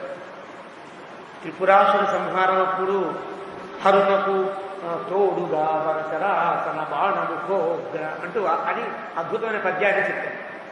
ఆ ఘట్ట పరమశివునికి తోడుగా ప్రధానమైన బాణాన్ని నారాయణాస్త్రంగా తను మారాడు. వెళ్ళి నారాయణాస్త్రమే త్రిపురాసును సంహరించి. ఎవరు సంహరించారు ఇప్పుడు? పరమశివుడా నారాయణాస్త్రమా? నారాయణాస్త్రమే సంహరించింది. కానీ ఆ బహుమానాన్ని పరమశివుడికి ఇచ్చారు అని అన్నారు. అంటే చంపిన బాణానికి క్రెడిట్ రాకుండా వేసిన వాడికి రావాలి. అయినా సరే ఆయుధంకి ప్రాణం ఉండదు కదా. ప్రాణం లేని ఆయుధంలో సంగతి. కానీ ప్రాణం నుండి అదే లక్ష్యంగా పెట్టుకున్నటువంటి నారాయణస్వం కాబట్టి ఈ సంహారము నీదే. కాబట్టి త్రిపురాంతా కూడా ఎవరు అంటే పరమశివుడు. ఇక్కడ మరి బాణానికి చెందాలి కదా ఆ క్రెడిట్. అందువల్ల అక్కడేమో బాణానికి చెందకుండా వేసిన వాడికి చెందించాడు. ఇక్కడ తమాషాగా బాణానికి చెందించాడు, తన వేసిన తనకు కాకుండా. ఎంత దయార్థపోలేదు అంటే అందం. దీనివల్ల ఏదో తగ్గించి ఏదో పెంచడం ఉద్దేశం కాదు. ఒకనాడు ఈ శ్రీమన్నారాయణుడైన ఈ రాముడే అక్కడ తాము బాణమే చంపి వేసిన వాడికి ఆ గొప్పతనాన్ని కలిగించాడు. ఇక్కడ తానే వేసి బాణానికి గొప్పతనాన్ని కలిగించాడు. చమత్కారం కదా రాముని యొక్క లీలైంది అని మన పెద్దలు అందంగా చెప్తారు. అలాగా అందువల్ల రుద్రేణేవ వినిర్దగ్ధ శ్వేతారణ్యే యథాంతక అని ఒకటి. మరి యథాంధక అంటే అంధకాసుర సంహారం. యథాంతక అంటే ఏమిటం? అంతకుడంటే యముడు కదా. ఒకనాడు మార్కండేయుని యొక్క ప్రాణాలు తీసుకువెళ్ళడానికి వచ్చినటువంటి యముడుని కూడా పరమశివుడు నిలబెట్టి జాగ్రత్త, నిన్ను కాల్చిపారేస్తా, నీ పాశాన్ని కాల్చిపారేస్తా అంటే భయపడి కదా యముడు వెళ్ళిపోయారు. అలా యముడిని భయపెట్టిన చోటు కూడా శ్వేతారణ్యం కాబట్టి రెండు పాఠాలు సమంజసం. యథాంతక సమంజసం, యథాంధక సమంజసం. కానీ రుద్రేణేవ వినిర్దగ్ధ కాల్చి పారేశాడు అనేటువంటి ఘట్టం మాత్రం అంధకాసునికి సంబంధించింది. భయపెట్టి పంపించాడు అనే సందర్భం మాత్రం అంతకునేటువంటి యముడికి సంబంధించింది. కాబట్టి ఆనాడు పరమశివుడు అంధకాసురుణ్ణి ఎలా చంపాడో అంత గొప్పగా రామచంద్రమూర్తి కరుణ్ణి చంపాడు. అంటే ఎంత ఈ వధకి ఎంత గొప్పతనాన్ని కలిగిస్తున్నాడో చూడండి వాల్మీకి. అంతేనా? ఇంకా తర్వాత శ్లోకం చూడండి. సవృత్ర ఇవ వజ్రేణ. ఈ యొక్క వధ ఎవరి గొప్పతనము అంటే ఇంద్రుడిది అని చెప్పాలి. రాముడి మనస్సులో ఉండే మాట ఎవరికి తెలుస్తుంది? ఎవ్వరికి తెలియదు, ఒక్క వాల్మీకికే తెలుస్తుంది. ఎందువల్ల? రహస్యంచ ప్రకాశంచ యద్వృత్తం తస్య ధీమత. బాలకాండలో బ్రహ్మ వరమిస్తూ మనస్సులో ఉండే మాటలైనా, రహస్యములైన మాటలైనా, ప్రకాశంగా వచ్చిన మాటలైనా అన్నీ నీకు తెలుస్తాయి అని బ్రహ్మ వరమిచ్చాడు. కాబట్టి రాముని మనస్సులో ఉండే భావాన్ని గుర్తించిన వాల్మీకి చెప్తున్నాడు. సవృత్ర ఇవ వజ్రేణ. వజ్రాయుధంతో ఇంద్రుడు చంపినట్టుగా. అంటే ఇక్కడ ఎవరు చెప్పారు? ఇంద్రుడే చంపాడు అని రాముడి మనస్సులో ఉండే భావాన్ని వాల్మీకి చెప్పే తమాషా ఇది. మన శ్లోకాలు చూస్తే అర్థం కాని అద్భుతమైన రహస్యాలు పెద్దల మాటల వల్లే మనకు తెలుస్తాయి. సవృత్ర ఇవ వజ్రేణ. వృత్రాసురుణ్ణి చంపిన ఇంద్రుని వలె. ఒకటి. తేనేన నముచిర్యథ. నముచి అనేవాణ్ణి చంపిన ఇంద్రుని వలె. మళ్ళీ బలో ఇవ ఇంద్రాశనిహత. బలుడు అనే బలారాపతి అని పేరు కదా ఇంద్రుడికి. బలుడనే రాక్షసుని చంపిన ఇంద్రుని వలె. ఎప్పుడైనా మూడు విశేషణాలు వేస్తారు. ఎప్పుడైనా విశేషణాలు పెంచుకుంటూ వెళ్ళాలి. ఇంద్రుని వలె, శివుని వలె, విష్ణువు వలె అని పెంచాలి. ఆరోహణ క్రమంలో పెంచాలి. కానీ ఇక్కడ మూడు కూడా ఇంద్రుడు చేసిన పనులే చెప్పాడు. అంటే కారణమేమి? ఈ వధ కూడా ఇంద్రుడే చేశాడని గుర్తించండి అయ్యా, ఇది రాముడి యొక్క మనస్సులో మాట అని వాల్మీకి వాచ్యంగా కాకుండా భావాత్మకంగా చెప్పిన మాట. సవృత్ర ఇవ వజ్రేన, వృత్రాసురుణ్ణి వజ్రాయుధంతో చంపాడు. అది చాలా కష్టపడి చంపాడు. చాలా కష్టం. వృత్రాసురుని చంపడం సామాన్యమైన అంశం కాదు. వజ్రాయుధాన్ని పొందాలి, వజ్రాయుధాన్ని ప్రయోగించే శక్తిని పొందాలి, తద్వారా వాడి బలహీనతను తాను పొందాలి. వాడు బలహీన పడిన తర్వాత మాత్రమే ఇంద్రుడు చంపగలిగేంత స్కెచ్ వేశాడు పరమాత్మ. అప్పుడు వృత్రాసుర సంహారం కూడా పురాణంలో గొప్ప గొప్ప కథ. అంత కష్టపడి చంపిన ఇంద్రుని వలె తర్వాత మళ్ళీ రెండవ విశేషణం, చాలా తేలిగ్గా చంపిన ఇంద్రుని వలె ఫేనేన నముచిర్యథ. నముచి అనే రాక్షసుని ఎలా చంపాడు తెలిసిన? సముద్రం మీద వచ్చే నురగ తీసుకుని నురగతో కొట్టాడు. పడుతుంది అంటే అనాయాసంగా చంపాడు. ఆయుధంతో, పెద్ద ఆయుధంతో నిమిత్తం లేకుండా అపాంథేనేన నముచే శిరా ఇంద్రోదా వర్తయతు. ఋగ్వేదంలో మంత్రం. అపాంథేనేన నీటి యొక్క నురుగుతో, అపాంథేనేన నమూచే, నముచి అనే రాక్షసుని యొక్క శిర ఇంద్ర అవర్తయతు ఉదవర్తయతు. వాడి యొక్క శిరస్సుని ఆ నురుగుతో చంపాడు. వజ్రాయుధంతోనేమో చాలా కష్టపడి చంపాడు, నురుగుతోనేమో అనాయాసంగా చంపాడు. బలోవేంద్రాశనిహత. ఇక్కడ తమాషా, బలుడనే రాక్షసుణ్ణి వజ్రాయుధాన్ని విసిరి చంపాడంతే. ఇక్కడ కూర్చుని వాడు ఎవరైనా చేస్తున్నాడా అని కొట్టాడు. ఇక్కడి నుంచి వజ్రాయుధం మీద వాడు చంపేస్తాడు. అంటే మళ్ళీ నురుగు తీసి కొట్టేంత కష్టం కూడా లేకుండా కూర్చున్నవాడు కూర్చున్నట్టే వేసినటువంటి దాంట్లో చంపాడు. ఇది అవరోహణ క్రమం. కష్టపడి చంపాడు, తేలిగ్గా చంపాడు, ఒళ్ళు కదలకుండా చంపాడు. దీని ఎలా చెప్పాలి? ఒళ్ళు కదలకుండా చంపాడు, తేలిగ్గా చంపాడు, కష్టపడి చంపాడు. ఇది కదా ఆరోహణ క్రమం. ఇలా చెప్పాల. మరి అవరోహణ క్రమంలో చెప్పాడు. ఇదేం తమాషా అంటే, రాముడు ఈ కర యుద్ధంలో రాముడు కష్టపడ్డాడు, తేలికపడ్డాడు, అనాయాసంగా చంపాడు. కాబట్టి ఈ యుద్ధం కరవధగు. ఇందువల్ల రాముడు కొంచెం తొట్టుపాటు పడి చంపనా వద్దా, చంపాలా వద్దా, నా మాట వినరా, మానేరా అని వాడికి నచ్చ చెప్తూ వాడితో యుద్ధం చేస్తూ 14,000 మందిని ఒక్కడే ఎదుర్కొని ఇంత కష్టపడ్డ యుద్ధం కాబట్టి కష్టపడి చంపాడు. రెండవది, వాడొక్కడు ఎంత గొప్పగా గదని పట్టుకుని తన మీదకి వస్తున్నా అనాయాసంగా గదని సారవృక్షాన్ని చీల్చి పరించాడు. ఇంకా అనాయాసంగా ఒక అడుగు వెనక్కి వేసి ఒక్కసారి బాణంతో కొట్టి వాడిని చంపాడు, దహన సంస్కారం చేశాడు, పైలోకాలు చదివాడు. ముందు తను మాట అన్నాడు, నా బాణముతో చచ్చిన నీవు మహర్షులు చేరిన లోకానికి పంపిస్తాను అన్నాడు. ఆ మాట ఎందుకనాలండి? పాపం చేసిన వాళ్ళ లోకానికి పోతావు జాగ్రత్త అనొద్దు రాముడు. అంటే నేను బాణం వేసి కొట్టే బాణం నీకు పుణ్యాన్ని కలిగించడం కోసమే చేస్తున్నా అని రాముని యొక్క మనస్సంతా కూడా కరవధలో కట్టింది. కాబట్టి అలా చంపాడు. తతో రాజర్షయ సర్వే. అంటే ఈ క్రెడిట్ దేవేంద్రుడు చెందిన తర్వాత అమ్మయ్య నేను ఇచ్చిన బాణం పైన చెప్పాడు. అంటే నేను చెప్పినట్టే లెక్క. ఈయన ఒక శపథం చేశాడు, కరుణ్ణి చంపాలి అనే ప్రతిన పట్టాడు దేవేంద్రుడు. మరి ఆ ప్రతిన నెరవేరుద్దా? మరి దేవేంద్రుడు నెరవేర్చకుండా ఎవడో చంపేస్తే ఏమవుతాడు? అర్జునుడు, ఇంద్రుడు కదా. ఎవడు ప్రతిజ్ఞ చేశాడో వాడే చంపాలి కదా. కాబట్టి ప్రతిజ్ఞ చేసిన ఇంద్రుడే, ఇంద్ర ఇది నీ ఖాతాలో వేసుకో అన్నట్టుగా రాముడు ఆ బాణంతో పుట్టాడు. రాజర్షయ సర్వే సంగతా పరమర్షయ సభాజ్యముదితా రామం ఇదం వచనమబ్రువన్. రాముడు కనుక వేరే బాణంతో వేసి కొట్టినా కడు దృశ్యం, అలాగే దృశ్యం. కానీ రాముడు ఎప్పుడైతే ఇంద్రదత్తమైన బాణంతో వేసి చంపాడో అక్కడ దేవతలంతా ఆశ్చర్యంగా రాముడితో అంటున్నారు ఈ మాట. సంగతా పరమర్షయ సభాజ్యముదితా రామం ఇదం వచనం అభ్రువన్. ఎలా కనిపెట్టావయ్యా రామ? నువ్వు మానవుడివి కదా, ఇందులో ఉండే అభిప్రాయం నీకు పూర్తిగా అర్థం కాని అభిప్రాయం కదా, శరభం గురించి చెప్పలేదు కదా. కానీ రామ, ఏతదర్థం మహాతేజా మహేంద్ర పాకశాసన శరభంగాశ్రమం పుణ్యం ఆజగావ పురందర. దీనికోసమేనయ్యా దేవేంద్రుడు అప్పుడు శరభంగ మహాముని ఆశ్రమం వచ్చాడు. దేనికోసం? శరభంగ మహాముని కరుడు చంపేయండి, చంపకుండా ఉంటాడా? అది చంపమని చెప్పడం కోసం మళ్ళీ దేవేంద్రుడు రావాల పైనుంచి రావక్కం. అంటే సబాంధవంగా రావణాసుని చంపడం లక్ష్యంగా పెట్టుకున్నటువంటి రాముడు మళ్ళీ కరుణ్ణి విడిచిపెడతాడు. ఏమో కరుణ్ణి విడిచిపెడతాడేమో, తనకు ఉండేటువంటి చిన్న ఒక ఆలోచన చేత, ధర్మం చేత విడిచిపెట్టకూడదు. ఆ చంపినటువంటి ఆ గొప్పతనం తనకు చెందాలి అనుకునే ఏకదర్థం.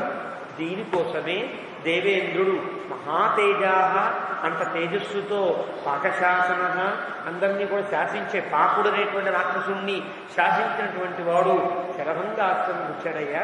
నువ్వు భలే కనిపెట్టావయ్యా. అనుకున్నది అదే. దేవేంద్రుడు ఏమనుకున్నాడో అదే చేశావు. ఆనీతస్కమ్యం దేశం క్రూరం దేశం ఉపాయేన మహర్షి. అంతేనా?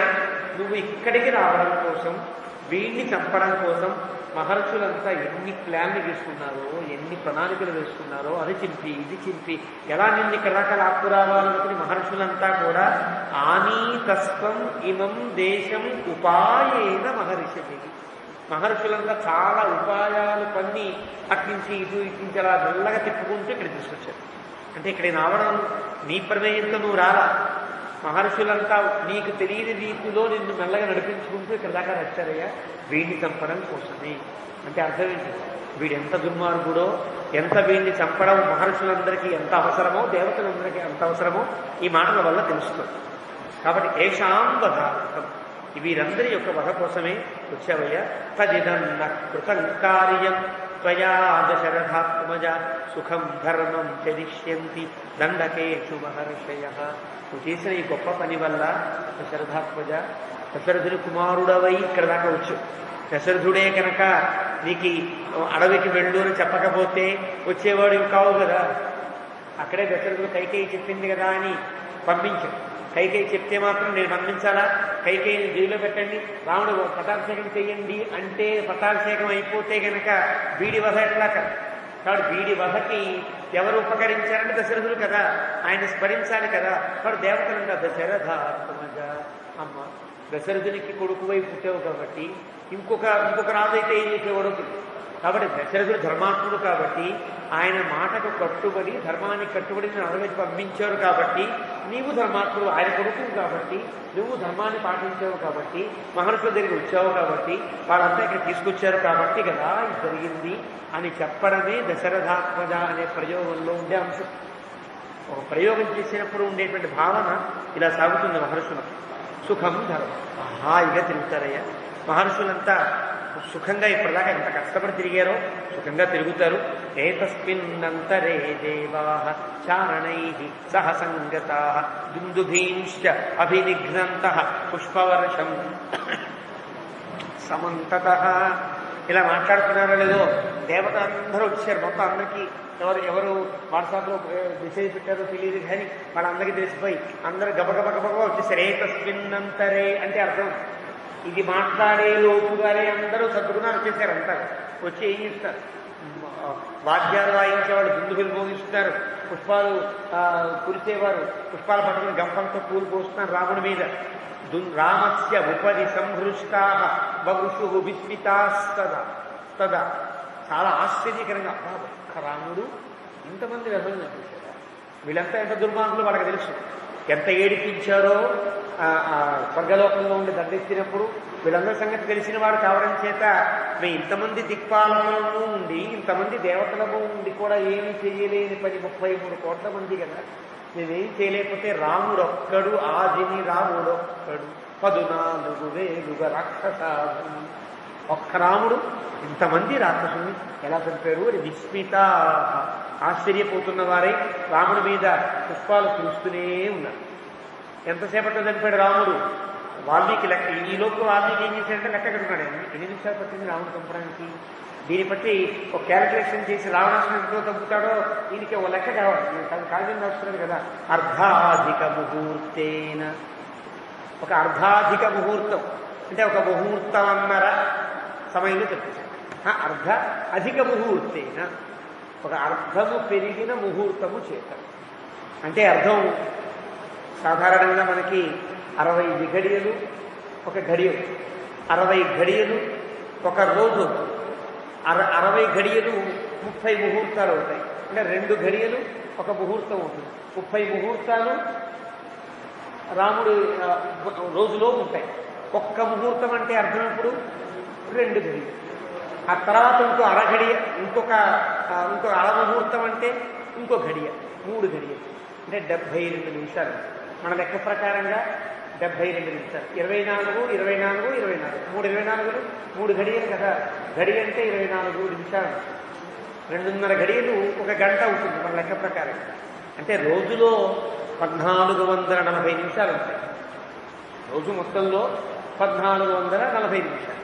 వీటిలో 72 నిమిషాల్లో పంపించాడు 14,000 మందిని కూడా. 14,000 మందిని రాముడు చంపిన ఆ సందర్భం చూసి మరి ఆశ్చర్యపోక అర్ధాధిక ముహూర్తేన 72 నిమిషాలు కనిపించాడు. అంత అద్భుతం అనుకుని రామేణ నిశితై శరై 14 సహస్రాణి రక్షసాం జీవకర్మణ. ఇంతమంది భయంకరాకారులై భయంకర కర్మాలు చేసేటువంటి ఇంతమంది 14,000 మందిని రాముడు 72 గంటల్లోనేనా అని జుట్టు పీక్కుంటూ గడ్డం గీసుకుంటూ పాపం ఇంకా లెక్క పెడుతున్నాడు. అంతేనా? కాదు, నేను తప్పు లెక్క పెట్టానేమో అని వెనక్కి ముందుకి లెక్క పెట్టుకుంటున్నాడు వాల్మీకి అని తమాషాగా చెప్తారు పెద్దలు అని. ఖరదూషణ ముఖ్యానం అంటే చెప్పాక మళ్ళీ 14,000 మంది కరుడు దూషణుడు మళ్ళీ లెక్క పెట్టుకోవడం కదా. ఇదంతా కూడా అయిందని మళ్ళీ లెక్క పెట్టుకోవడం దీనికి. అంటే ఆ లెక్క పెట్టే మాటలలో ఉండే స్వారస్యాన్ని గుర్తించి 72 నిమిషాలైనా నేను తప్పు లెక్క పెట్టాను కాదు, ఇంకా ఎక్కువ ఉంటుంది. మళ్ళీ లెక్క పెట్టుకుంటూ ఉంటే 72 నిమిషాలే వస్తుందని వాల్మీకి ఆశ్చర్యపోతున్నాడు. అహోగత, ఏం గొప్ప పని, రామదేశం పని, మహత్కర్మ, ఎంత పెద్ద పని, రామస్య విదితాత్మన.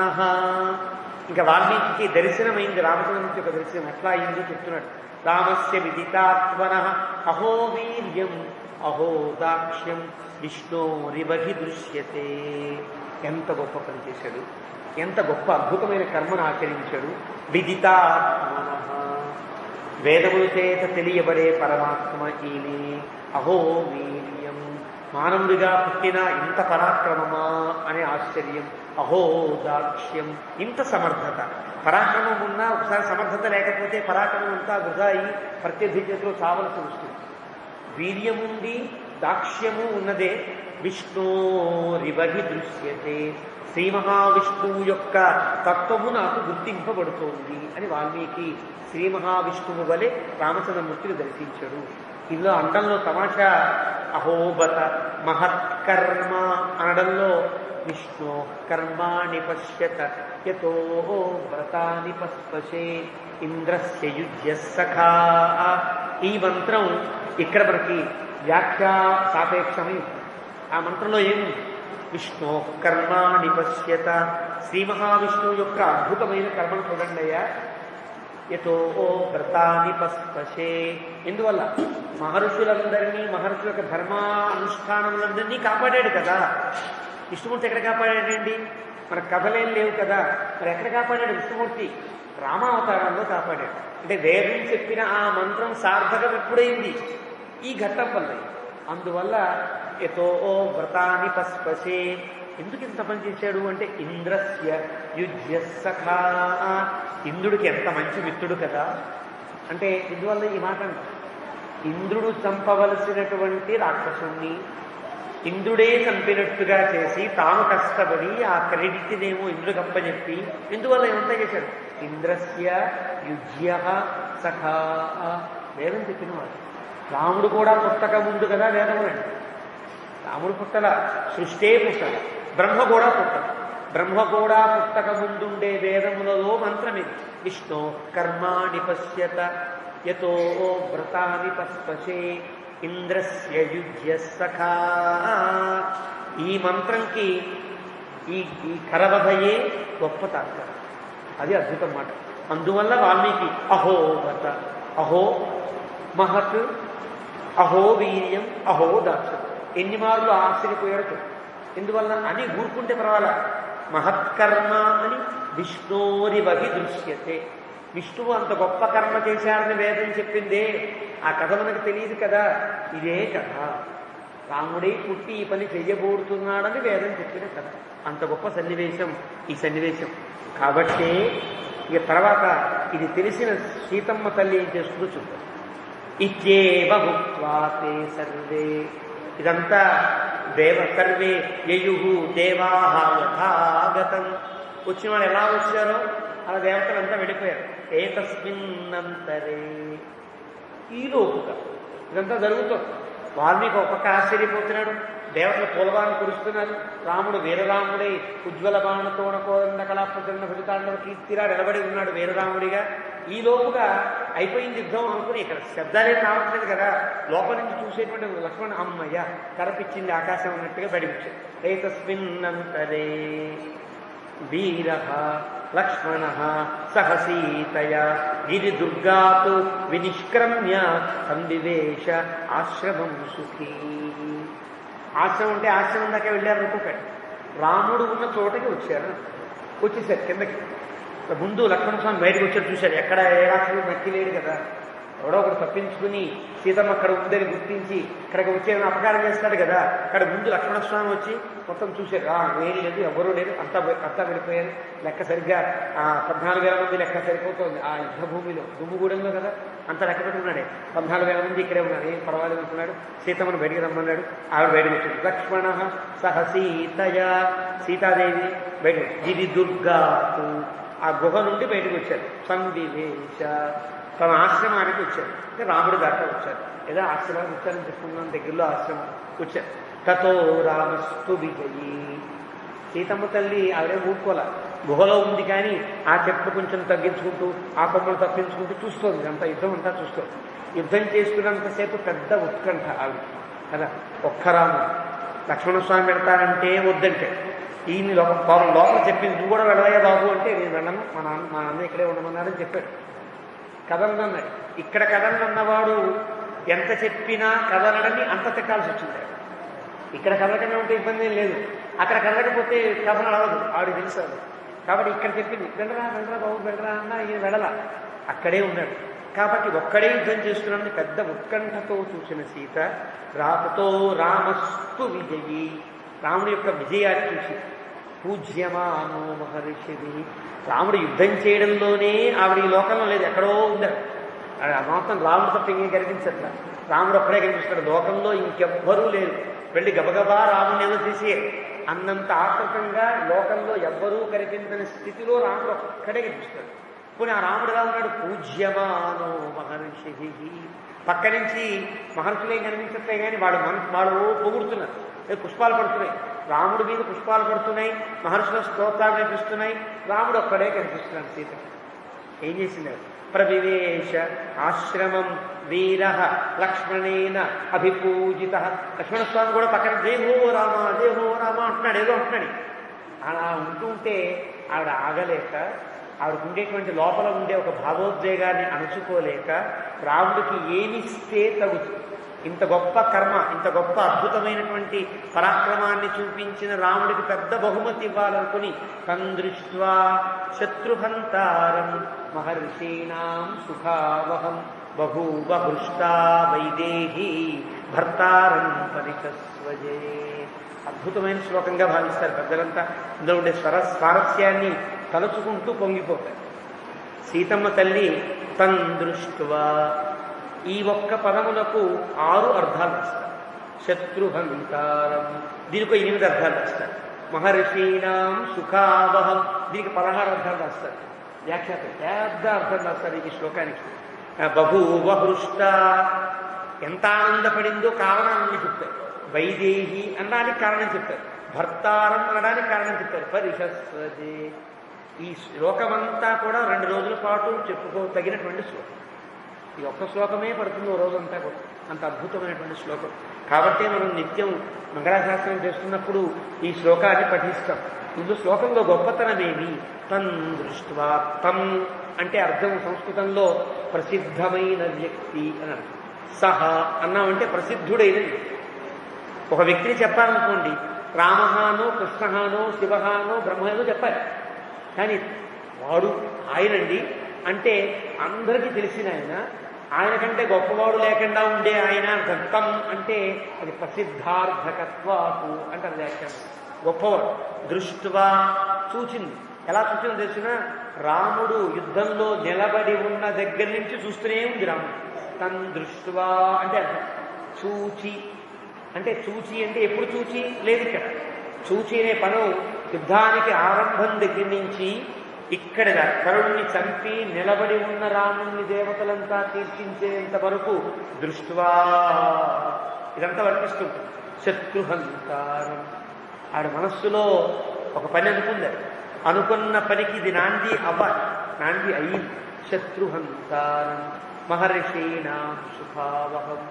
ఎందుకు చెప్పిందంటే ఈ మాట మహర్షుల దగ్గర మీకు అపకారం చేసేవాళ్ళని నేను తప్పనిసరిగా వధాయ అసుర రక్షసాం వధాయ అసుర రక్షసాం ప్రతిజ్ఞాం ప్రతిశుశ్రావ వధాయ అసుర రక్షసాం. మొదటి సర్గలో మొదటి కాండ బాలకాండలో మొదటి సర్గలో సంక్షిప్త రామాయణంలో వారందరినీ చంపుతానని ప్రతిజ్ఞ చేసినవాడు.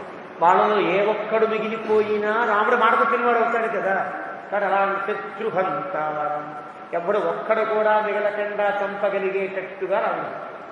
కాబట్టి శత్రుహంతారం మహర్షీణాం సుఖావహం. ఏం ప్రతిజ్ఞ చేశాడు? వాళ్ళని చంపి మీ అందరికీ మీ తప అనుష్ఠానములకు ఇబ్బంది లేని రీతిలో నేను దండకారణ్యాన్ని చేస్తానని ప్రతిజ్ఞ చేశాడు. కాబట్టి సుఖావహం అలా చేశాడు దండకారణ్యం. కాబట్టి బభూవ హృష్ట బభూవ దీని లిట్ ప్రయోగం ఉంటుంది. లిట్ ప్రయోగం అంటే ఎప్పుడో అనుకుంటాడు.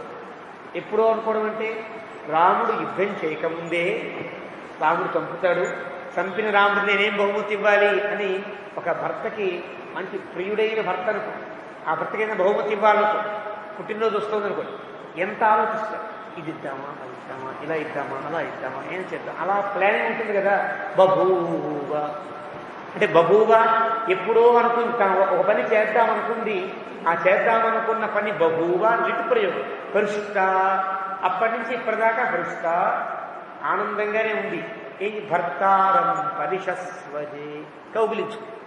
ఎప్పుడైనా సరే ఒక శృంగారపరంగా చెప్పేటువంటి సన్నివేశములలో భర్త భార్యని కౌగిలించుకొనుట అనేది సామాన్యమైన అంశం.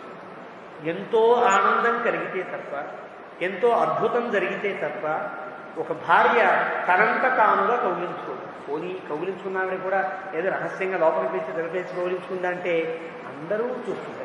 లక్ష్మణస్వామి ఉన్నాడు, మహర్షులు ఉన్నారు, పైన దేవతలంతా అలాగే కనిపిస్తారు. అప్పుడే వెళుతున్నారు, వాళ్ళంతా కూడా చూస్తారు కదా. ఎవ్వరినీ పట్టించుకోవట్ల. కారణం ఎవరు కనిపించట్లేదు. కాబట్టి భర్తారం పరిషస్వజే. పరిషస్వజే సస్వజే కాదు, పరిషస్వజే. ఇది పెద్ద వ్యాఖ్యానం. పరితః సస్వజే. ఒక కౌగిలింత కాదు, కౌగిలించుకు మళ్ళీ ఉత్తరం దిక్కు తిరిగి మళ్ళీ కౌగిలించు, మళ్ళీ పడమర దిక్కు తిరిగి మళ్ళీ కౌగిలించు, మళ్ళీ దక్షిణ దిక్కు మళ్ళీ కౌగిలించు, చుట్టూ కౌగిలించు. అంటే ఎంత ఇష్టపడిందో, ఎంత తాను అనుకున్న పని రాముడు చేశాడని ఎంత ఆనందపడిందో, ఎందుకు కౌగిలించుకుంది ఇది కూడా పాపం వీళ్ళ వ్యాఖ్యాతలు ఏది వదిలిపెట్టరు కదా. ఇంత ఆనందం ఎందుకు కలిగింది ఆవిడకి, అసలు ఏముంది ఇందులో అన్నట్టుగా వాడు మళ్ళీ వ్యాఖ్యానాన్ని వెనక్కి ముందుకి దాని లాక్కుని పీక్కుని పాపం చాలా అర్థాలు, చాలా అద్భుతమైన అర్థాలు చెప్పాడు అందులో. ఎందుకంటే రాముణ్ణి బాణం వేసుకుంటాడు, దూషణుడు పాపం కొట్టాడు. ఇంకా బాణపు ములుకులన్నీ దిగి ఉన్నాయి, అన్నీ కూడా చుట్టూ ఉన్నాయి. అంటే ఎక్కడెక్కడ బాణములు తగిలాయో అది చూసుకుంటుంది. అలా చుట్టూ తిరుగుతూ తన చేతితో అంటుకుంటూ ఉంటే ఆ చేతి స్పర్శతో అక్కడ ఉండే వ్రణము పోతుంది. అది ఎవరికి తెలియదు. ఆ ఓషధి కదా, ఆ స్వరూపమే ఒక అద్భుతమైన ఓషధి. సీతమ్మ తల్లి అంటే భూమిలో నుంచి పుట్టిన అత్యుత్తమమైన ఓషధి. ఓషధులు ఎక్కడ పుడతాయి? భూమిలో పుడతాయి. అంటే భూమికి ఉండే రసమంతా సీతమ్మ తల్లి అయితే, ఒక మందు వేస్తే ఆయింట్మెంట్ రాస్తేనే దెబ్బ తగ్గిపోతూ ఉంటే సీతమ్మ తల్లి చేయి వేస్తే ఏమవుతుంది? తగ్గిపోతుంది దెబ్బ. కాబట్టి ఆ వ్రణములన్నీ కూడా వికట వీర వ్రణ. రఘువీర గద్యలో వేదాంతేశ్వరుడు ఈ అర్థాన్ని అద్భుతంగా చెప్పారు. సీతమ్మ తల్లి ఏం చేసింది అంటే కౌగలించుకున్నది అనుకుంటున్నారా మూర్ఖుల్లారా? కాదురా, రాముడి చుట్టూ తిరుగుతూ తన చేతులతో, తన ముద్దులతో, తన గుండెలతో, తన శరీరంతో మందు వేసింది. త్రికట వీరవరణ రాముడికి కలిగిన ఆ బాణముల దెబ్బలన్నీ పోయేటట్లుగా ఆవిడ మందు వేసింది. కాబట్టి ఆవిడ యొక్క ఔషధీ రూపంగా సీతమ్మ తల్లి ప్రకాశించింది అక్కడ అని పరిహస్వజే. ఇంకా చాలా అర్థాలు చెప్పచ్చు కానీ ముందుకు వెళదాం. అలాంటి గొప్ప శ్లోకం. ఆ శ్లోకాన్ని తలుచుకోవాలి, ఎప్పుడూ కూడా నిత్యము తలుచుకోవాలని పెద్దలు. రామాయణంలో ఇన్ని వేల శ్లోకాలకు ఇంకా గొప్ప శ్లోకాలు చాలా ఉంటే కూడా మనకేమీ సంబంధం లేని శ్లోకం కదా. ఆయన చంపాడు, ఆవిడ గౌరవించింది, మనకెందుకండి అనుకోకుండా ఈ శ్లోకాన్ని తలుచుకుంటారా, ఈ శ్లోకాన్ని తెలుసుకుంటారా. దేనికి అనంటే ఒక జీవుడు ఒక పారతంత్ర్యాన్ని వహించి శరణాగతి చేసి రాముడే పరతత్వమని, భగవంతుడే తనకు రక్షకుడిని నమ్మిన తరువాత అతని రక్షణలో భగవంతుడు ఎప్పుడైనా జాగరూకత వహించకపోతే బాధపడేది, జాగరూకత వహిస్తే ఆనందపడేది లక్ష్మీదేవి కదా. పరాశర భట్ల వారు చెప్తారు, స్ఫుటతు భుజయో కంచుక శతం. భగవంతుడు పరాయణుడై వీడిని వాడు దాన్ని శరణాగతి పొందాడు, వాడిని రక్షించాలి అనుకుని రక్షించినప్పుడు ముందుగా ఆనందపడి ఎగిరి గంతేసి సంకల గుద్దుకుని గొప్ప ఆనందపడే ఆవిడ లక్ష్మీదేవి అని పురాణములలో ఆగమములలో ఉన్నది. కాబట్టి ఈ సన్నివేశం శరణార్థులైనటువంటి ధర్మాత్ములైనటువంటి మహర్షులకు కలిగినటువంటి శత్రుత్వాన్ని, మహర్షులు కలిగిన ఆపదలను తొలగించిన రాముడు శరణాగత త్రాణ పరాయణుని బిరుదు నిలుపుకున్న సందర్భం కాబట్టి తాను ఏదైతే అనుకున్నప్పుడు ఆయన పొందించాడు. కాబట్టి ఇక్కడ ఇంకో మాట చెప్తారు వ్యాఖ్యాతలు. ఒక భర్త, ఒక భార్య, ఒక పిల్లలు కనుక ఏమైనా ఆపదలో ఉంటే భర్త రక్షించాడు అనుకో, తన పిల్లలే, తాను కన్న పిల్లల్ని తాను రక్షించుకుంటే ఈవిడికి గొప్ప, ఈవిడికేమిటి, ఆవిడకి ఎంత పిల్లలో ఈవిడికి అంతే పిల్లలు కదా. కానీ ఒక తండ్రిట యథా పిత అని వ్యాఖ్యానం చేస్తారు. ఒక తండ్రి తన పిల్లల్ని రక్షిస్తాడు, ఆ పిల్లలకి థ్యాంక్స్ చెప్పడం చేతగా, బా నాన్న ఎంత కష్టపడి మనం రక్షించావు, నీకు ఎప్పుడు విధేయులమై ఉంటావు అంటారా? రక్షించడం వాడి బాధ్యత. మా నాన్నగారు పుట్టించారు కదా, రక్షించుకుంటాడు అనుకుంటారు కదా. చిన్నపిల్లలా ఉంటారు. పడిపోతున్నటువంటి కారు కింద పడిపోయేటువంటి గుర్రాన్ని తన ప్రాణానికి తెగించి తన కాలు మీద కొట్టుకుని పాపం మనం రక్షిస్తే, నాన్న అంత గొప్ప పని చేసావు, థ్యాంక్స్ నాన్న అంటాడా పిల్లలు? అన్నాడు, రక్షించుకున్నాడు. తండ్రి రక్షించుకోడా ఏమి అని ఉంటుంది. కానీ మరి తండ్రి రక్షించినందుకు గాను ఎవరు పొగడాలి? ఆ తండ్రిని భార్య పొగడాలి. ఎంత గొప్పది, నా పిల్లల్ని కాపాడారండి, మీకు ఏమిచ్చి రుణం తీర్చుకోను, ఎంత సేవ చేయనండి అనేటువంటి అభిప్రాయం భార్య.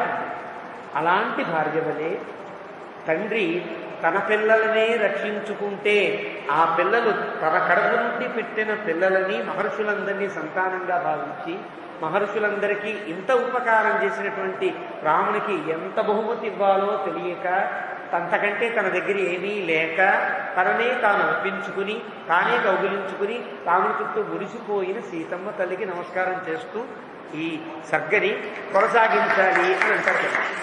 ఈ సర్గలో ఆనందపడి రాముడి చుట్టూ ప్రదక్షిణాలు చేస్తూ కౌగిలించుకునే సీతమ్మ తల్లే మనకు కనిపించాలి. కాబట్టి ఈ కాండ యొక్క ముఖ చిత్రంలో మన పెద్దలు ఈ ఘట్టాన్ని అది ఈశ్వరి పుస్తకాన్ని వేసి ఏదో రాముని వేయలా, సీతమ్మ తల్లి కౌగిలించుకున్న రాముని వేశారు. ఆ పక్కనేమో చనిపోయిన రాక్షసులందరి బొమ్మలు వేశారు. లక్ష్మణస్వామి నివ్వెరపోతున్న దృశ్యాన్ని వేశారు. అంటే ఘట్టం ఈ కాండకి ఒక గొప్ప అద్భుతమైన ఘట్టం ఈ ఘట్టం అన్నమాట, ఈ అరణ్యకాండకి. అలాగా పరిషస్వజే చాలా ఆనందపడిపోయింది, కౌగిలించుకుంది సీతమ్మ తల్లి రాముని. చాలా పెద్ద వ్యాఖ్యానం. ముదా పరమయాయుక్త దృష్ట్వా రక్షోగణాన్ హతాన్ రామంచైవ అవ్యధన్ దృష్ట్వా తుతోష జనకాత్మజ. రాముని చూస్తే బొమ్మలా నిల్చుని తన చిరునవ్వు నవ్వుతూ సీతమ్మలా కౌలించుకుంటే ఎలా ఉండదు, ఆ నిలబడి ఉన్నాడు. ఏమిటి ఇంత పొంగిపోతుంది, ఇంతేనా, ఎంత చూపిస్తారో తెలియదు వీడికి, ఇంకా పెద్ద యుద్ధం ఇంకా చేయబోతున్నా కదా అనే వీరత్వంతో ఉంచున్నాడు. దీనిలో ఇంకో రహస్యం కూడా, ముదా పరమయాయుక్త, గొప్ప ఆనందాన్ని పొందింది సీత. ఎవరు పొందారు? సీత పొందిందా, ఈయన పొందారా? ఈయనే పొందారు. ఎలా పొందారు? అయోధ్యకాండలో ఈయన అరణ్యానికి బయలుదేరితే సీతమ్మ తల్లి నేను వస్తాను అంటే వస్తానంటే కాళ్ళని రావడానికి వీగేదమ్మా, అడవిలో చాలా ఇబ్బందులు ఉంటాయి. తస్మాత్ దుఃఖతరం వనం బహుదోషం మీకాంతారం వనమిత్య విధీయతే. ఎన్నో కష్టాలతో నష్టాలతో ఉపద్రవాలతో ఉండేదాన్నే వనం అంటారు, నువ్వు అడవి రావడానికి వీల్లేదు అని అంటే ఆవిడే అందరిలో పట్టుకుని రామజామాతరం ప్రాప్య స్త్రియం పురుష విగ్రహం. మా నాన్నగారండి మగవేషం వేసుకుని ఆడదానికి ఇచ్చి పెళ్లి చేసేశారు. అంటే నువ్వు కేవలం వీర్యహీనుడివి అనేసింది మాట. నన్ను రక్షించుకోలేనంత బలహీనుడువా అంది కదా. ఆవిడకి ఎందుకు వచ్చింది ఆ కోపం? నన్ను తీసుకువెళ్ళడేమో, ఈ 14 ఏళ్ళు ఈయనకి దూరంగా ఉండవలసి వస్తుందేమో అని బాధ. తీసుకువెళ్ళేటట్టుగా చెయ్యాలి. ఎంత చెప్పినా వినడంలా, ఏదో గిల్లితే తప్ప ఈయన వినడనుకుంది గిల్లి. ఆ గిల్లడం ఇలా గిల్లింది, నువ్వు పరాక్రమహీనుడివి అని. మారు మాట్లాడు దా పద. నేను పరాక్రమహీనుడా, నాకు ఎంతమంది దిగే తెలుసు, విశ్వామిత్రుడు బాణాలు ఇచ్చాడు, అస్త్రాలు ఇచ్చాడు అని ఇంత చెప్పొచ్చు. ఏది మాట్లాడకుండా పద చూపించాడు. మరి ఎలా చూపించాలి తన పరాక్రమాన్ని? రావణాసుడు యుద్ధంలో చూపిద్దామంటే ఆవిడ అక్కడ ఉండదు. పాపం లంకలో చెట్టు కింద కూర్చుంది. యుద్ధం ఎలా చూస్తున్నాడు? యుద్ధం చూసేటట్టుగా జరిగేది ఇక్కడ తప్ప ఇంకే అవకాశం లేదు కాబట్టి ఈ ఛాన్స్ విడవకూడదని లక్ష్మణ నేను ఒక్కడినే యుద్ధం చెయ్యాలి అన్న మాటకి ఇది అర్థం. అక్కడ ఏకయేవా నేను ఒక్కడినే యుద్ధం చేయాలయ్యా, నువ్వు మాత్రం సహాయం కూడా చేయడానికి వీళ్ళు వెళ్ళిపో అక్కడి నుంచి అన్నాడు. నేను వస్తానయ్యా అని ఈయనకి దురద ఎక్కువ. ఈ యుద్ధం చేయాలనే దురద రాముడి కంటే లక్ష్మణస్వామికి ఎక్కువ. కానీ నువ్వు ఉన్నా వెళ్ళు వెళ్తావా వెళ్ళవా అని లక్ష్మణస్వామి బండి వెలుగు తిరుగుతుంటే వెళ్ళు అన్నాడు. మాకు సగ్గలు కనిపిస్తూ వెళ్ళి గుహ దాకా వెళ్ళాక అమ్మయ్య అనుకున్నాడు కదా. అహో బత బత బత అంటే అర్థం అమ్మయ్య. లక్ష్మణస్వామి ఆ మాట విన్నాడు. మళ్ళీ పరిగెత్తుకుంటూ వస్తాడేమో, రాకుండా గిరి గుహలో ఉండాలి శాసించే కదా వెళ్ళు అనుకున్న కారణం ఏంటి? సీతమ్మ తల్లికి తన బలం చూపించాలి.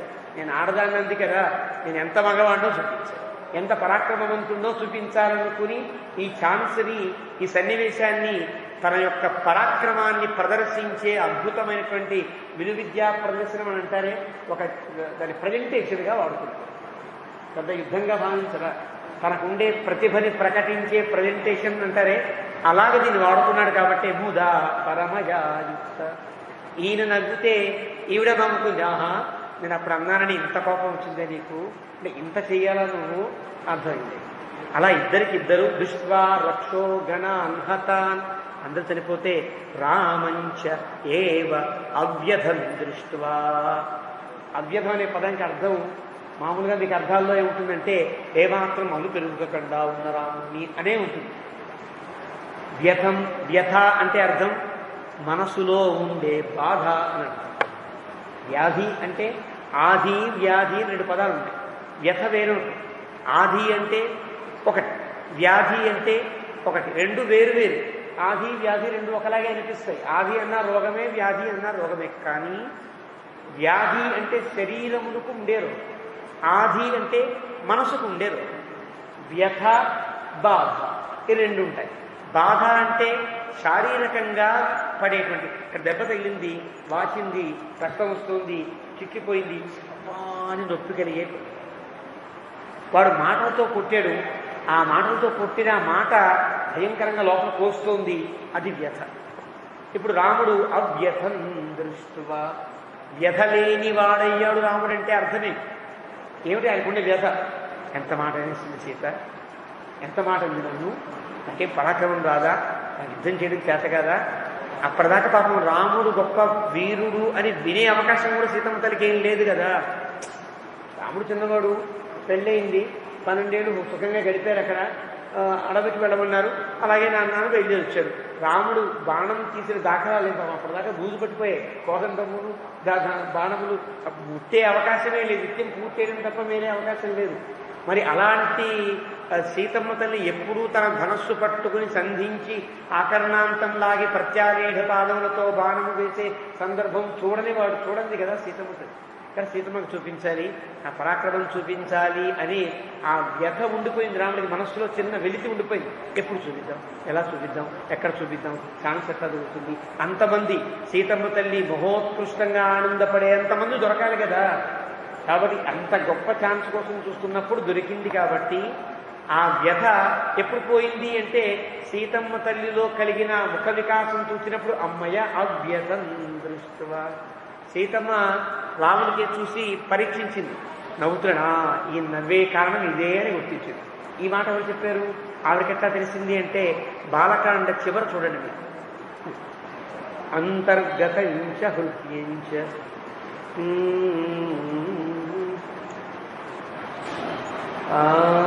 మన బాలకాండ చిట్ట శ్లోకం చూస్తే మీకు తెలుస్తుంది.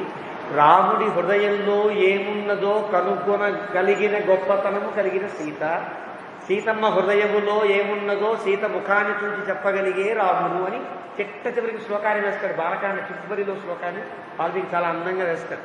ఆ వేసిన కారణం ఏంటంటే సీతమ్మకి తల్లికి తెలుసు రాముడు ఇప్పటిదాకా మొదలు పడుతూనే ఉన్నాడు. నేను అన్న మాటకి ఎప్పుడైనా మాట అంటే మాట అనేయరు కదా, లేకపోతే కలహం పెరిగిపోయి. కలహం ఎలా ఉండాలంటే ప్రళయ కలహంగా ఉండాలి కదా, ప్రణయ కలహం కాకూడదు, ప్రళయం కాకూడదు, ప్రణయంగానే సాగాలి. సీతమ్మ అన్న మాటకి చూసావా ఇది నా పరాక్రమం అని చెప్పాలి. చెప్పే అవకాశం లేకుండానే ఈవిడ దగ్గరికి వచ్చి మొహం చూస్తే ఆ చిరునవ్వులో విజయగర్వం కనిపించి, అంతకుముందు విజయగర్వం లేదు, ఇంతమందిని చంపినా చంపాడు. సీతమ్మ తల్లి కౌగిలించుకుంటూ ఉండే ఆ విజయగర్వాన్ని చూసినటువంటి అవ్యధం దృష్ట్యా నేను అన్న మాటకి ఇప్పుడు నాకు బదులిచ్చారు ఈయన అని తుతోష జనకాత్మజ, సంతోషించింది సీతమ్మ, సంతోష పెట్టింది సీతమ్మ. కౌగిలింత వల్ల రాముణ్ణి పెట్టి సంతోషం దీనికి. మహర్షులకు ఇచ్చిన శపథాన్ని అద్భుతంగా నెరవేర్చాడు ఈయన, సరైన భర్త ఈయనే కాబట్టే భర్తారం పరిశస్వజే అన్న భర్తృపదానికి ఉండే అర్థం అది అని పెద్దలు చెప్తారు. చెప్పి ఊరుకోలా. తతస్తుతం రాక్షస సంఘవర్ధనం సభాజ్యమానం ఉదితైర్మహర్షిభిః పునః పరిష్వజ్య శశి ప్రభానన బభూవహృష్టా జనకాత్మజా తదా. ఒకసారి కౌగిలించు చెప్పాడు వాల్మీకి, పరిశస్వజేని చుట్టూ తిరుగుతూ కౌగిలించుకుంది, అయిపోయింది కదా, మళ్ళీ కౌగిలించుకోవడం. మళ్ళీ ఇలా చూచి రాముడి యొక్క చిరునవ్వును విజయగర్వాన్ని చూసినటువంటి ఎలా ఉన్నాడు రాముడు? రాక్షస సంఘమర్దనం పరిత్రాణాయ సాధూనాం వినాశాయ దుష్కృతాం. వ్యాఖ్యాతలు ఈ శ్లోకాన్ని ఉపయోగిస్తారు ఇక్కడ. దుష్కృతాం వినాశాయ, వాళ్ళందరినీ చంపాడు కదా, రాక్షస సంఘమర్దనం. మరి ఎలా ఉన్నాడు? సభాజ్యమానం ముదితై మహర్షిభిః పరిత్రాణాయ సాధూనాం. ఈ రెండు కూడా అట్టించి ఇటు కాకుండా ఇట్టించి అటు పాటించారు, ఆ తర్వాత అట్టించి ఇటు పాటిస్తారు, ఆ తర్వాత సంఘటన. కాబట్టి ఈ రెండూ చేసి అవతార పరమార్థాన్ని సాధించాడు ఈయన అనుకున్న తర్వాత పునఃపరిష్వజ్య మళ్ళీ గట్టిగా కౌగిలించాడు. శశిప్రభానన నిండు చంద్రుడు లాంటి ముఖంతో వెలిగిపోతూ మళ్ళీ కౌగిలించాడు. ఇంతకుముందు సీతమ్మని ఇలా వర్ణించాల వాళ్ళకి, ఇప్పుడు మరింత వెలిగే ముఖంతో మళ్ళీ కౌగిలించుకుంది. ఎందువల్ల? బభూవహృష్ట జనకాత్మజా తదా. జనకాత్మజ జనకుని కూతురి అంటే అర్థం, జనకుడికి తత్వం తెలుసు, కథలక్కర్లా, మంత్రాలక్కర్లా, మంత్రార్థములు కాదు, యజ్ఞములక్కర్లా, యజ్ఞములో ఉండేటువంటి యజ్ఞ పర్యవసానం కాదు, అంటే తత్వవేత్త. అందుకని రాజర్షి అని బిరుదు కదా. ఆస్థిత జనకాదయ ఇమం వివస్వతే యోగం ప్రోక్తవానహమవ్యయం మనువే ప్రాహ మనువిక్ష్వాకవే బ్రవీతు అని కదా వాళ్ళు శ్రీకృష్ణ భగవాను భగవద్గీతలో చెప్తాడు. ఆస్థిత జనకాదయ, ఈ గొప్ప తత్వాన్ని, గొప్ప అద్భుతమైనటువంటి దీన్ని మోసిన వాళ్ళు, భరించిన వాళ్ళు జనకుడు. కాబట్టి జనకుడికి ఎంత తత్వదర్శన యోగ్యత ఉన్నదో సీతమ్మ తల్లికి అంత తత్వదర్శన యోగ్యత ఉన్నదని చెప్పడం కోసం వాల్మీకి జనకాత్మజా కదా. అక్కడేమో వైదేహి అన్నాడు, అక్కడ వైదేహి పరిశస్వజే, విదేహరాజు కూతురైన సీతమ్మ తల్లి కౌగిలించుకుంది అన్నాడు. అక్కడ వైదేహికి అర్థమేంటి? విదేహ అంటే అర్థమేమి? దేహాన్ని లేకుండా దేహం మర్చిపోవడం, అంటే ఒళ్ళు మరిచిన ఆనందంతో కౌగిలించుకుంది కాబట్టి అక్కడ వైదేహి పరిశస్వజే. ఇక్కడ జనకాత్మజా పరిశస్వజే, జనకుని కూతురైన సీత కౌగిలించుకుంది. పదాలు వేయడంలో వాల్మీకి తర్వాత ఇంకెవరైనా మహాత్ములు అంటే అక్కడ ఉండే స్వారస్యాన్ని, అక్కడ ఉండే తత్వాన్ని అద్భుతంగా వాల్మీకి చెప్తాడు. ఇక్కడ జనకుడి వలె తత్వాన్ని గ్రహించిన సీతా మహాలక్ష్మి రామనారాయణమూర్తిని పునః పరిష్వజ్య శశిప్రభానన. అవతారం ఎందుకే కదా ఏర్పడింది, అవతారాన్ని సాధించిన మహానుభావులని సీతమ్మ తల్లి మళ్ళీ కౌగిలించుకుంది. ఇందాకన కౌగిలింత ఆయనకి తగిలిన దెబ్బలకి మందు, ఇప్పుడు కౌగిలింత ఈవిడ ఆనందంతో పొంగిన పొంగుక. ఈవిడ ఆనందం ఈ కౌగిలింత, ఆ ఆనందం రాముడికి ఆయింట్మెంట్ పూసినట్టు లెక్క. అలా ఏమాత్రం కష్టం కలగకుండా సీతమ్మ తల్లి అలా మళ్ళీ మళ్ళీ కౌగిలించుకుని రామచంద్రమూర్తికి గొప్ప సమ్మానం చేసింది. ఇంతకంటే సమ్మానం రాముడికి ఎవ్వరూ చేయలేరు కూడా. అది గొప్ప సమ్మానం. కాబట్టి దీన్ని చాలా అద్భుతమైన సమ్మానంగా భావిస్తారు. ఇది తెలిసి సీతమ్మ తల్లి ఒక కొత్త ట్రెండ్ సెటర్స్ అంటారే, ట్రెండ్ సృష్టించి ఇది కౌగిలింత. కౌగిలింత అంటే ఇలా మన పట్ల ఉపకారం చేసిన వాడికి ఎంత గొప్ప కౌగిలింత ఇవ్వాలో సీతమ్మ నేర్పితే ఈయన నేర్చుకుని యుద్ధకాండ ప్రారంభంలో ఇస్తాడు ఒక ఆయనకి. ఆ ఘట్టం అక్కడ చెప్పుకుందాం. ఇత్యార్థే శ్రీరామాయణే వాల్మీకీయే ఆదికావ్యే అరణ్యకాండే 30 సర్గః. ఏవమేతత్ పురావృత్తం ఆఖ్యానం భద్రమస్తు వః. ప్రవ్యాహరత విశ్రబ్ధం బలం విష్ణో ప్రవర్ధతాం. లాభస్తేషాం జయస్తేషాం కుతస్తేషాం పరాభవః.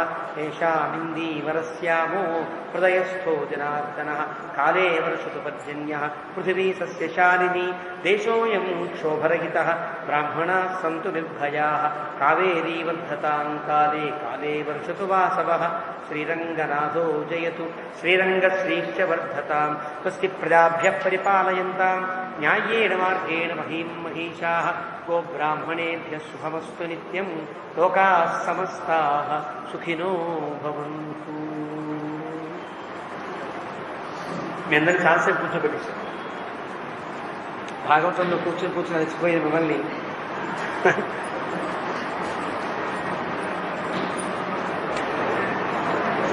అమ్మా శరీరం